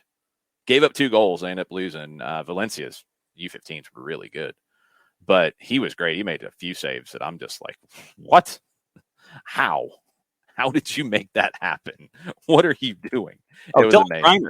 Griner. Yes, thank you. I was mixing up all the different names from that group because it's, and this is what you do with the academy. You're giving different guys different opportunities and you're rotating through. It's about long-term development, not short-term games. But he had a great game in that semifinal. They'd gotten good goalkeeper play from the rest of the group as well. So you've got a lot of goalkeepers in the academy, but he's further away. I think right now you're 4 in terms of depth chart and order. It's Shuttleworth, it's Garces, it's Reyes, it's Dagoberto Romero, and maybe Elijah Buford is 5. And Elijah Buford turned 17 on May the 12th. May the 12th, 2005 was his birthday. Okay. So, yeah, he would be a high school graduate next year. Okay. Yeah, great. Look, again, opportunity, man. You never know when it's coming. You got to be ready for it at all times. And when it knocks, you better be ready to answer that door, whether you're a kid in the academy, whether you're Bobby Shuttleworth, any of the situations that are now presenting themselves for Atlanta United players. You got to be ready to take it, and we'll see what gets made of it, because these injuries are crazy and doors have opened up that didn't appear to have doorknobs on them. So we'll see what happens. And let's see, we got soccer over there tonight at 7. So yes, we do. A lot of our notes are there. And GH did the public service when we were talking about keepers and posted Buford's save from the match against Monterrey in the Twitch pitch timeline. Excellent. Thank you. Good stuff, GH.